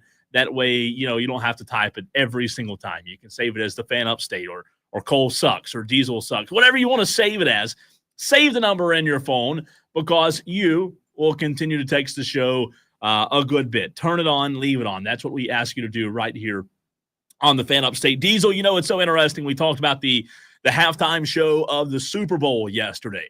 And the first thing that I find fascinating before I give you my fix to the Super Bowl halftime is that I've been alive every single time I tell or you say or I say how young I am or my age, people are, oh my gosh, I had no idea he was only in his 20s. The 20 some odd halftime shows that I've watched. You know what's consistent about every single one? Somebody's going to complain about it. Of course. Somebody's not going to be happy. So it's not like we're going to solve this Super Bowl halftime show and say, okay, well, here's the artist that will please everyone. It didn't matter if it was Snoop. It didn't matter if it was Janet Jackson back in the Panthers Super Bowl, and Justin Timberlake. Somebody's going to find something to not like about it. Everybody's watching. Everybody disagrees. That's the way it's going to work. Well, it was Wayne Campbell from Wayne's World who said Led Zeppelin didn't write music that everybody liked. They left that up to the Bee Gees. Yeah, not everybody's gonna agree on it, right? This world's so big. Like I said yesterday, you have way too many people, way too many opinions for everybody to say, oh, what a fantastic halftime show that was. Wasn't that just fantastic? Wasn't that just uplifting? I mean, you can't. People don't like the national anthem. People don't like the color of the helmets. People don't like the scorebug. People are gonna find something to what about. However, let's just do this. Here's my fix. Tell me what you think, Diesel, as well as the Tolos out there. Good, bad, or you don't have a really opinion on this fix to the Super Bowl halftime show. Every 4 years in America, we do what?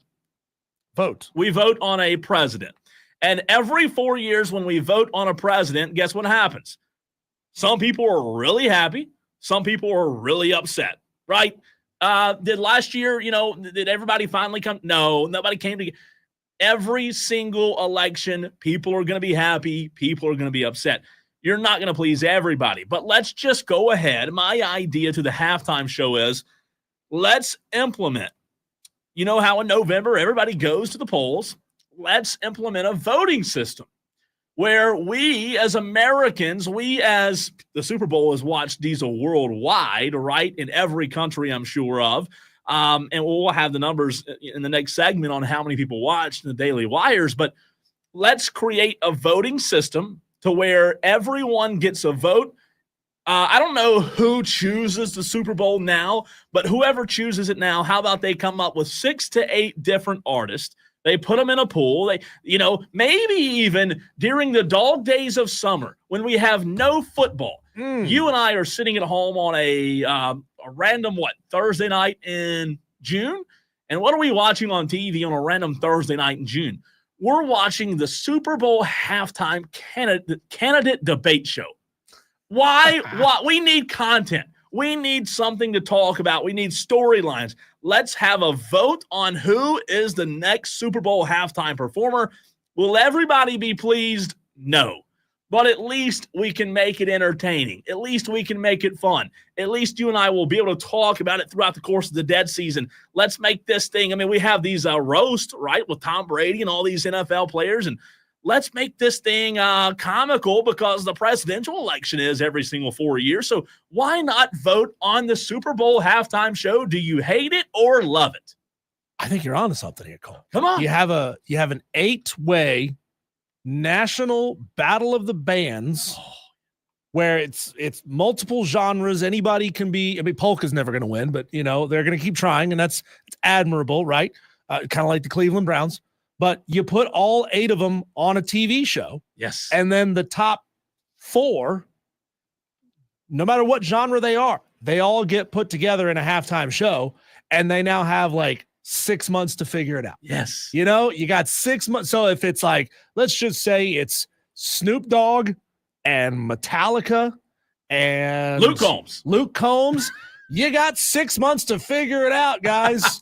Get it done. And if you've performed in the Super Bowl halftime show, you're not eligible to perform again, or you're not eligible to be on you're not eligible to be on the ballot again until like 4 years later.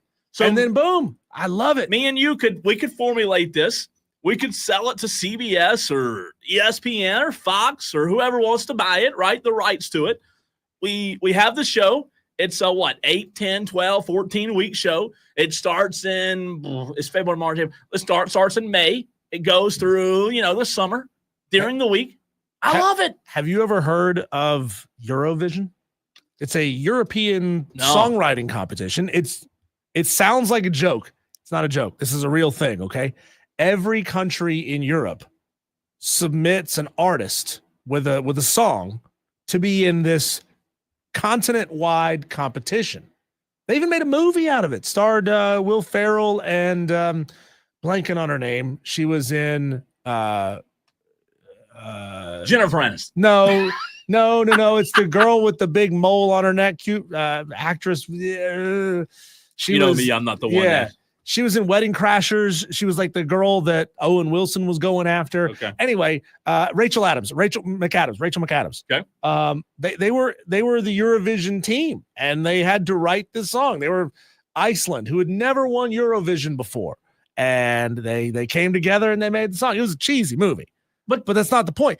But have it be an American Eurovision, and the winners get to play the Super Bowl halftime show. You know what we do? I mean, you and I, and look, I'm not saying that presidents don't affect our everyday lives, but you and I and everybody else during the fall, we sit and watch presidential debates. Why not? I mean, this could be fun. It's not that serious. However, there are pretty big implications, right?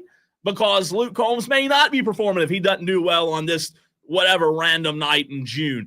I mean, in the dead time of sports, you have baseball. You have the NBA finals coming up. But I just think that I don't know why, and maybe it'll never happen, but there's somebody somewhere, some outlet, some organizations, Diesel, that could make millions off of this. I mean, can you imagine the shows? The NFL has done a great job dominating the schedule, the sports schedule. I mean, they've got a big-time event just about every month, right? They do the season, they end that, playoffs, boom. Super Bowl in February. A couple months later, you got the draft, the combine. And then a couple months later, you got the draft. And then, boom, you're back into preseason football again, right? So this is a brilliant way. You're onto something here. The NFL needs to be in on this. They need to use this as a way to dominate and to get eyeballs great. I mean, think about this. You got teenage girls, like football fans, kids, sons and daughters. You're giving them a reason to watch the game because you're talking about it throughout the game. You're talking about it during commercial breaks, half times, all that, et cetera, and then they got to figure it out. I think that's great. You could involve the players. Ooh. Like during the Let show. them nominate? Right? Yeah, I mean, involve the players. Get Tyreek Hill up there. I don't know. Maybe that's too much to ask, but if somebody out there has Roger Goodell's cell phone number, please send it to me because I think there could be so much money made off of this, man. I mean, do you realize how many people would sponsor this? I mean, the NFL, to your point, dominates now. Imagine if they had a chance to dominate in April, May, June, start after the draft, right? You have the draft in April, start it in May. First week of May, this thing kicks off and goes all the way through the end of July. I would love to see some sort. I mean, I grew up watching American Idol. I loved it. I think American Idol still exists, I believe. Believe it or not, I think it does. It doesn't have the same draw to me like it used to. Was who? Simon, Paula Abdul, and then who's the third? He was hilarious. Not CeeLo. No. The guy used to say dog. Yeah. What was it? Jackson, Randy Jackson. That was the best. I mean, it was the best judge, the best cast of judges ever. That was NBA on TNT before NBA on TNT. So can you imagine if you had that with a little football Kind of flavor. energy. I like it. I man. mean, Could I you don't imagine Slayer having to perform with Justin Bieber because that's what the fans voted? It'd be hilarious. Hilarious. And then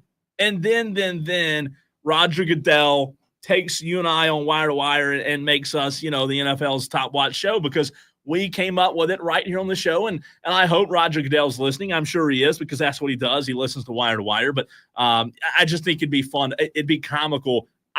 Diesel, I hate not having football in my life. I hate it. I'm now in the season of, all right, I'm going back to Paramount Plus. I'm going back to Netflix. I'm watching Tulsa King. We got Landman. UFL in a couple weeks. Can't even interest you in second-rate football. I'll try. When we come back, Cole, our Daily Wires.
So much happening in the sports world, Cole. We get to it all in one segment that we call our Daily Wires. Here's the buzz happening around the sports world. The NFL announced the Super Bowl averaged 127.7 million U.S. viewers, a number that represents a 3% increase from last year and the second year in a row that they have reached record numbers. It was televised by Fox Deportes, and Telemundo, and it was streamed on Tubi as well as the NFL's digital platforms. As impressive as that number is, Cole, Kendrick Lamar's halftime performance averaged 133.5 million viewers. So 6 million more viewers watched the halftime show than the game. How about that? That makes it the most watched halftime show on record. Alabama wide receiver Ryan Williams has signed an NIL deal with the nail polish brand Sally Hansen. I'm surprised Caleb Williams didn't do that first. I know. I knew you were going to say that when I put that on there. I really did. That is hilarious. But, hey, green's green, right? Money's money. Yeah, whatever. Hey, football players have little sisters. There you go. Football fans have wives. North Greenville baseball arrived back from Hawaii today and remain unbeaten on the season, off to an 8-0 start to begin the 2025 season. Their next series is this weekend on the road at Shorter University. Imagine going from Hawaii to Shorter. Imagine going from Hawaii to Rome, Georgia. And that's where you ever been to Rome, Georgia? Never have. It's pretty, man. It's really pretty. We'll have Landon Powell on soon. DU2 baseball starts a couple of weeks prior to D1, but we've had Landon on before. Obviously, everybody in the college baseball world knows who Landon is, so we'll have to get him on soon. Luka Doncic made his debut last night with the LA Lakers, played 24 minutes and scored 14 points.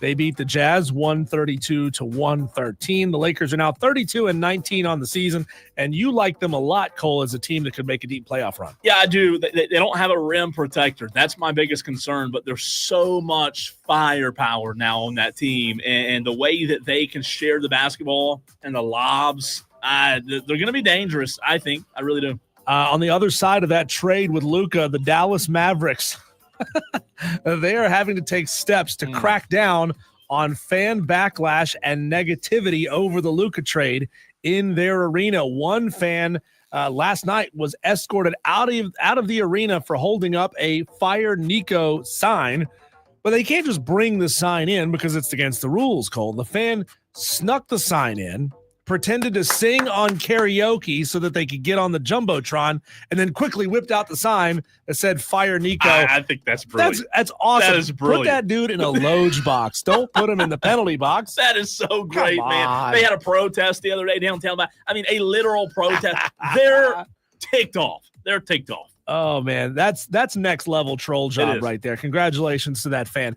The Charlotte Hornets have been in contact with the NBA as they explore options to dispute the LA Lakers' failed physical assessment of center Mark Williams. The Hornets are considering their next steps and weighing avenues to challenge the Lakers' evaluation process or seek alternative resolutions with the league office. That's going to be fascinating, Cole. You know, it's like, here, take this player. No. We don't want that player. He's out of shape. No. You have to take the player because you already signed the deal. This is going to be really interesting to see how this works. And, you know, you just got Mark Williams and Dalton Connect, just ping pong. Imagine how many flights those two are going to take while they figure this thing out. I just feel bad for them, the people, because at the end of the day, they're people. They're human beings, and they're just being sold off. It's a business. Neither team wants them. It's sticky, man. It really is. Cole, this is big. Kellen Moore has been hired as the new head coach of the New Orleans Saints. So just when you thought maybe Philadelphia was going to build a little mini dynasty, go on a run there, snatched right out from under him. Yeah, that's big time. Everybody saw that coming. We talked about it last week, but Kellen got his head coaching job. I wish it was for my Cowboys, but unfortunately it's a little bit east. The LA Angels have reportedly signed 37-year-old former Dodger and Red Sox reliever Kenley Jansen. In 2024, he had 27 saves, good enough for 12th in Major League Baseball, 62 strikeouts, and a 3.29 ERA. Kenley's getting up there, man. He is getting up. Great player, Hall of Famer, but he's getting up there in age. Peter Tuiasosopo, Peter Tuiasosopo, the actor who played Manu Mana in Necessary Roughness, who also played 2 seasons in the NFL, has sadly passed away at the age of 61. His family revealed heart complications as the cause of death. That's awful. And finally, Cole, our last Daily Wire, former Dorman Cavalier, now App State Mountaineer Miles Tate was awarded the Sun Belt Player of the Week after averaging 17.5 points, 9 assists, and 6 rebounds per game in a 2-0 week for the Mountaineers. Congratulations to Miles Tate and family. His dad sent me that earlier in the show, Huge. and he's freaking awesome, man. That's so awesome. I'm so happy for him. He's a heck of a basketball player, isn't he? He is. He really He is. is. Man. So, look, we'll see. I don't know what the future holds for him, but we'll continue to cover him because he's from Dorman right here, like you said, in the Upstate, a really good basketball The player. fact that Miles now gets to play off ball a lot, it's given him opportunities to create, and he has flourished. Last year, he had to handle the ball a lot. Now he's playing off ball, and man, Miles he's on one this year. Diesel, I ask you a question, and I also present it to the Tolos in the very next segment. Did that loss, and we teased this last week, did that loss for Sunday's or in Sunday's game, did that loss impact Patrick Mahomes' legacy? I need to hear from you, Tolos, as well at 844-326-3663. That's next.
Or number 4 of the show coming right at you. He's Diesel. I'm Cole Bryson. We appreciate you, Tolos.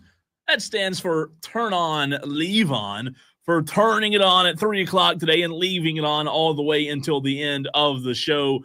And look, for those that just tuned in, we appreciate you as well. We know it's a completely new audience this time of the day, 6 o'clock. You may be heading or getting off work, heading home. Let us know in this new audience that we're in right now where you're listening from. 844-FAN-PHONE, 844-326-3663. Also on the stream, Diesel 252 on the stream right now. Twitter, Facebook, YouTube. We love seeing those numbers on there as well. Let us know where you're listening from to end the show in hour number 4. And I asked the question, did yesterday, or not yesterday, the Super Bowl was played on Sunday, did Sunday's loss, Diesel, Tolos, did it hurt Patrick Mahomes' legacy?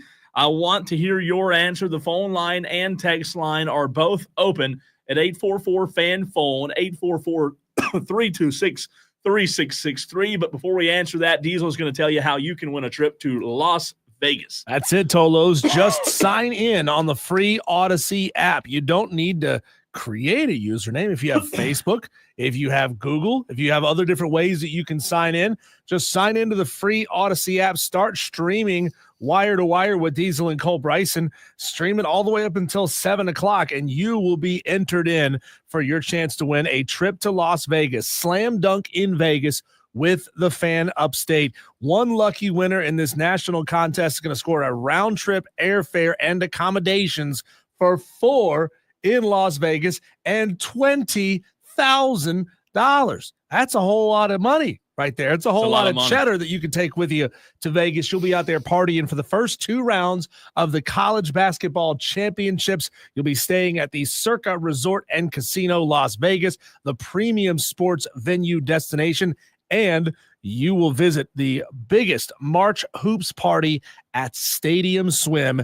It is an amphitheater made out of swimming pools. Think about that, Tolos, watching the first 2 rounds of the college basketball tournament. You with a cocktail in a pool, surrounded by beautiful ladies, drinking cocktails in a pool. Doesn't that sound like fun? All you have to do is sign in and start listening. You're already Toloing. Just Tolo on your phone using the free Audacy app. I'm going to show you just how simple this is, guys.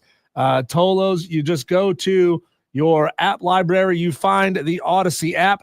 Bink, hit the Audacy app. We're going. Bam. And then let's see. You just go to my audio. This is bad radio. You just go to bam, the Fan Upstate. Look at there. Shane Start listening. Yeah. You can listen It's right great. there. Turn it on, leave it on. You can search for the Fan Upstate. You can type it in the bar. You can set the Fan Upstate as a favorite. So every time you open the app, just boom, it's right there. Start streaming the show and listen live just like that. Listen live on the app. And it's the best. It's the best. I hear myself. There you go. I hear yourself. I hear somebody that doesn't sound and good. You can win. It actually just pops up as soon as you hit play. It pops up with a little entry form. I like it. Super simple. You can win. Go to Vegas with $20K. You can win, Tolos. Good luck. So the question is, did Sunday's loss hurt Patrick Mahomes' legacy? Oh, my gosh. Boy, what a bum. He's a bum. I don't know about that. We'll see. What do you say, Tolos? Brandon Burnett already getting in on the text line at 844-326-3663 and says, I wouldn't say it hurt him, but it helps. Hurts, baby. Fly, Eagles, fly, says Brandon Burnett. Diesel and I will give our opinion. Let's go to the phone lines because if you do call the show, we do give you a little bit of a fast pass, if you will, right? We'll read text. Sometimes we don't get to all of them. Jack wants to weigh in. What's up, Jack? Yeah, good evening, guys. Good show. First time calling in, long time listener. Appreciate that. Awesome. I don't think that game hurt him. I mean, I was born and raised in Philly. I love the game, every stinking minute of it. But as far as Patrick Mahomes goes, if he was 38, 40 years old, I'd say, yeah, maybe it would hurt his legacy. But man, that boy's got a lot of time left. I don't think that one game, the Eagles just made him look bad. Yeah, but that was the Eagles defense. he'll be around for a long time to pull a whole lot of games out of the hat. He's not going anywhere, Jack. That's for sure. Thanks for the call. Where are you listening from, Jack? I'm in the car right now. What city though? Oh, I'm sorry. I live in Greenville. I used to live in Philly, born and raised, but I'm down here in God's country now. There you go. There you go, Jack. Thanks, Jack. I like it. Look at it this way, Cole. Mahomes has been in 5 Super Bowls. He's won 3 of them. He's rocking a 60% win percentage in Super Bowls. LeBron James has only won 40% of the NBA finals he's ever been in. And 4 out of 10, right? 60% better than 40%. He's obviously better at what he does than LeBron is. Yeah, that's ridiculous. But I will say to Jack's point, by the way, Jack, we appreciate the phone call. Great call. And appreciate you listening to the Fan Upstate. I think Jack's dead on, Diesel. He's not going anywhere, right? No. Like, is he moving to Mars? Is he moving to, I think Darius Rucker just moved to England. Is he going to England? I don't know if they have football over there or not. I'd be shocked if Patrick doesn't play in at least 3 more. Well, he's going to be around, in my mind, for probably 10 more years, you know, close to it. And look, we talked about it to start the show today, like what the narrative is. Does Kansas City have issues to fix in the offseason? Yes. But, Diesel, in the same breath, something we didn't mention, something we didn't get to in the very first segment.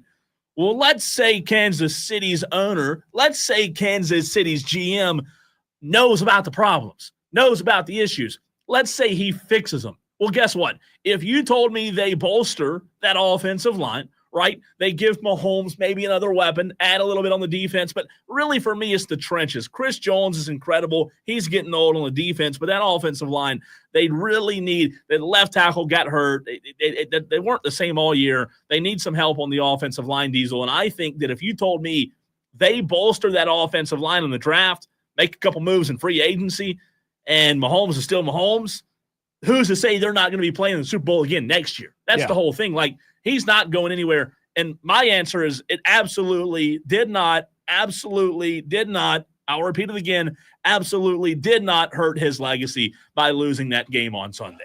Well, I mean, yeah, he's going to play in multiple more Super Bowls. We talked about it yesterday, though. His skill set is going to diminish a little bit over time. I'm not saying it's going to be next year, but as he's getting older and older, the quickness and the elusiveness that his game is predicated on is going to change. But he is playing for a franchise that's riding as high as any franchise could be riding outside of the Philadelphia Eagles, who just beat them in the AFC Championship game. Or excuse me, the AFC Championship game. They beat an historic offense in the Buffalo Bills.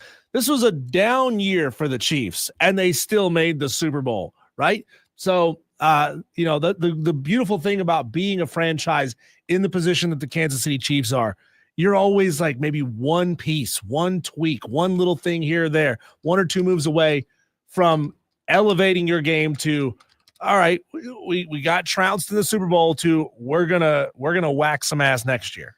Breaking news, they did say, I just saw it on ESPN, the Lakers, we talked about it earlier, were looking for a big man, not much left in free agency. They did sign Alex Lynn, who is out of Ukraine, Diesel, in free agency. So the Lakers got a big man. We'll see how it pans out. Dave Tyner takes the show, which you can do if you just tuned in at 844-326-3663. Dave says Sunday certainly hurt Mahomes' legacy. As much as he was stifled, I believe. Stifled. Is that what he said? Stifled? I thought there was an L right there. I'm sorry, I can't see. As much as he was stifled, it should quiet the GOAT talk. He looked terrible. Brady never did in a Super Bowl, says Dave. Dave, appreciate the text. Diesel, I will say I don't think – did he look terrible? Yes. I don't think him looking terrible was 110% on him. Did he have some bad throws? Absolutely. He had some interceptions? Absolutely. But I also saw Philadelphia's front four obliterate the Kansas City offensive line. Patrick Mahomes ran for his life.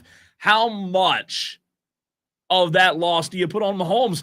No, Dave, he didn't play good. There's no doubt. But he also hit Travis Kelce on the first drive in the hands, and Travis Kelce dropped the ball on the very first drive of the game. Mahomes ran and ran and ran, and Josh Sweat chased him, and Milton chased him some more. So he didn't play well. But again, I don't look at it all as, it's 100% Mahomes' fault, because Diesel, at the end of the day, it's a team sport. Could he have played better? I do think he could have.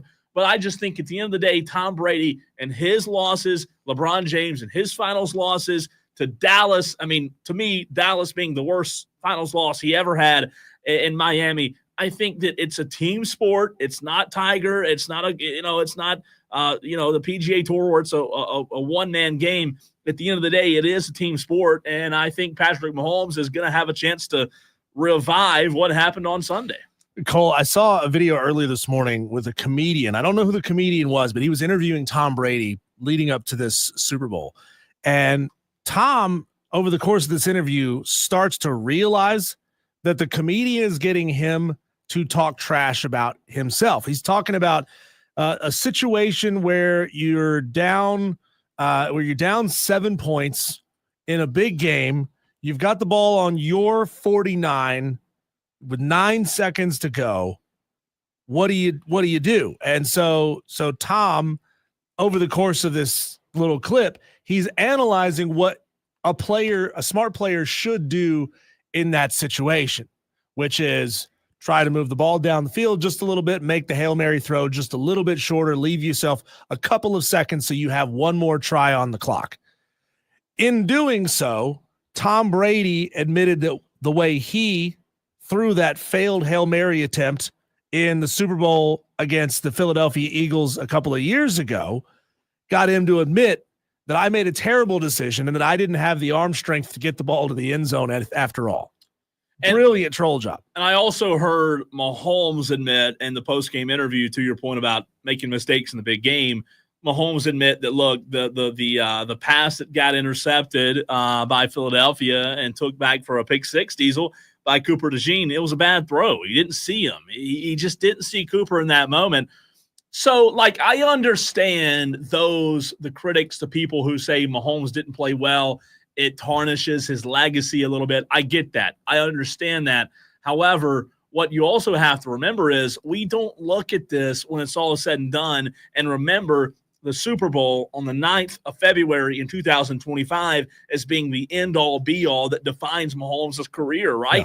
No. There are, Diesel, you said it the other day, it's a 10,000-foot view, right? There are so many games, and if he plays for 10 more years, what could we I'm not saying we'll forget about this Super Bowl loss, but just like I said yesterday, both Super Bowl losses that Mahomes has had, the vision in my head is him running around like a drunk chicken because he had no protection, he had no time, and he made bad plays. But at the end of the day, those offensive linemen were not prepared for the front four of Philadelphia, and Vic Fangio made them pay. So there's so many ways to look at it. Well, if the Chiefs find their way back to the Super Bowl next year and they win this thing, the conversation isn't, wow, they won this one, but God, they got their asses kicked in 2025 in Super Bowl 58. They got their butts whipped over there. The conversation is then they overcame the adversity from last season and were able to get back on it and continue their winning ways. So that that loss gets turned into qualifying the next win and making it even better. That's if they win again next year. You know what I find fascinating? Let's turn it the other way. If they don't make it, in the media crazed world that we live in, Diesel, storylines, just like in the first segment, the narratives, it's every day, right? People forget about what happened yesterday. There's a new narrative. What I do find interesting is if Mahomes and the Chiefs don't make it back next year and don't make it back the year after, is the narrative of Mahomes. Changes. We might not even be talking about this guy as a Hall of Famer anymore, even though he is. But just remember, Tom Brady didn't go every year. There was a big, big gap between Tom Brady's Super Bowl appearance and that first stint of them going 2 or 3 times and the second time. 2014, I believe, was the next time. Almost it could start to be seen as the beginning of the end. It could be. In reality, though, if Mahomes can do what Brady did and have that longevity? Will it be? But that's the world we live in. We've got to react to every single year, every single day, as if, it's the end-all, be-all. You have to do it that way, Cole, because it's not interesting talk radio to go back and rehash things that happened 8, 9, 10 years ago. Yeah. I mean, how many listeners do you think we'd have if we went back and started talking about the end of Terry Bradshaw's impressive career? There'd be like 1 or 2 listeners who were like, yeah, I remember it. I was a big Steelers fan then, and I love Terry Bradshaw, and down the line. No, we don't talk about what happened 30 years ago. We talk about what's happening right now. We do. And that's why I'm afraid. Because Patrick Mahomes did fall further behind Tom Brady. And I saw a lot of people talking on social media about, as soon as the game was over, I told you so. I told you Mahomes wasn't anywhere close to Brady. And, you guys were crazy for putting them in the same conversation to begin with. But Mahomes currently ranks 3rd in all-time Super Bowl touchdown passes, right behind Joe Montana, ahead of Terry Bradshaw. It's not like we're going to forget about all that this guy's done, even if he never makes another Super Bowl in his career. This is the opportunity that you have, Cole, to be petty. You can screenshot those tweets and then go back next year, the year before, when Patrick Mahomes makes a Super Bowl and wins another one, and throw it back in their faces. Don't you remember back in February 2025 when you said that Patrick Mahomes was washed and he was never going to win another one, and this is why his legacy is tarnished? Bam. Just won another Super Bowl. Do you think it's up to you if that's who you want to be? Do you think Patrick Mahomes ends his career as a Kansas City Chief? Yes, you do. I do. I think Patrick Mahomes is probably smart enough to know, to look around, to see legacy of players like Favre, like Rodgers, like that was his legacy has changed for different reasons. Yeah, like Joe Montana, who left the 49ers to go be a Kansas City Chief, and among many others, right? And who, people will say, well, he could have gone out on top as a Chief. He could have been one of those guys that only played for one team his entire career. And preserve his legacy in that way. To me, that's going to be the most interesting thing to see with Mahomes, because I don't think Mahomes would ever want to leave. But if Kansas City pulled a Dallas and said, okay, we, 2-3 years from now, we're going to move on from him, or we're not going to pay him what he wants, or we're going to be stubborn, or we're going to wait until, June, July, August to pay the guy. I just think that at the end of the day, it would have to be the organization that messes this thing up, because I don't think he's going to go anywhere. I think he loves it there. I do think, though, for the fans, let's call it 3 years from now, whenever his contract's up, I do think it would make football more interesting, Diesel, if he did leave. I don't know. Brett Favre going to Minnesota. Go be a Baltimore Raven. They might finally win something in the playoffs. Oh, boy. Or how about come to my Cowboys? He loves Dallas. I like Mahomes for a couple years. When we come back, Cole, we chopped it up earlier with Shane Connick of the Charlotte Observer. We talked all things NASCAR, Charlotte Hornets, other things as well. We'll bring you that conversation again next.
followers or subscribers did you gain after that moment that you had with LaMelo Ball? Oh, not many tangible actual followers, but plenty of random texts and messages and all the fun stuff that comes with that. What a moment we had there. At the very least, Shane, I hope that you have that audio on your phone. So as you're out, in Charlotte, meeting ladies all over the city of Charlotte, you play that for them. Be like, boop, see here, a famous NBA star says I have a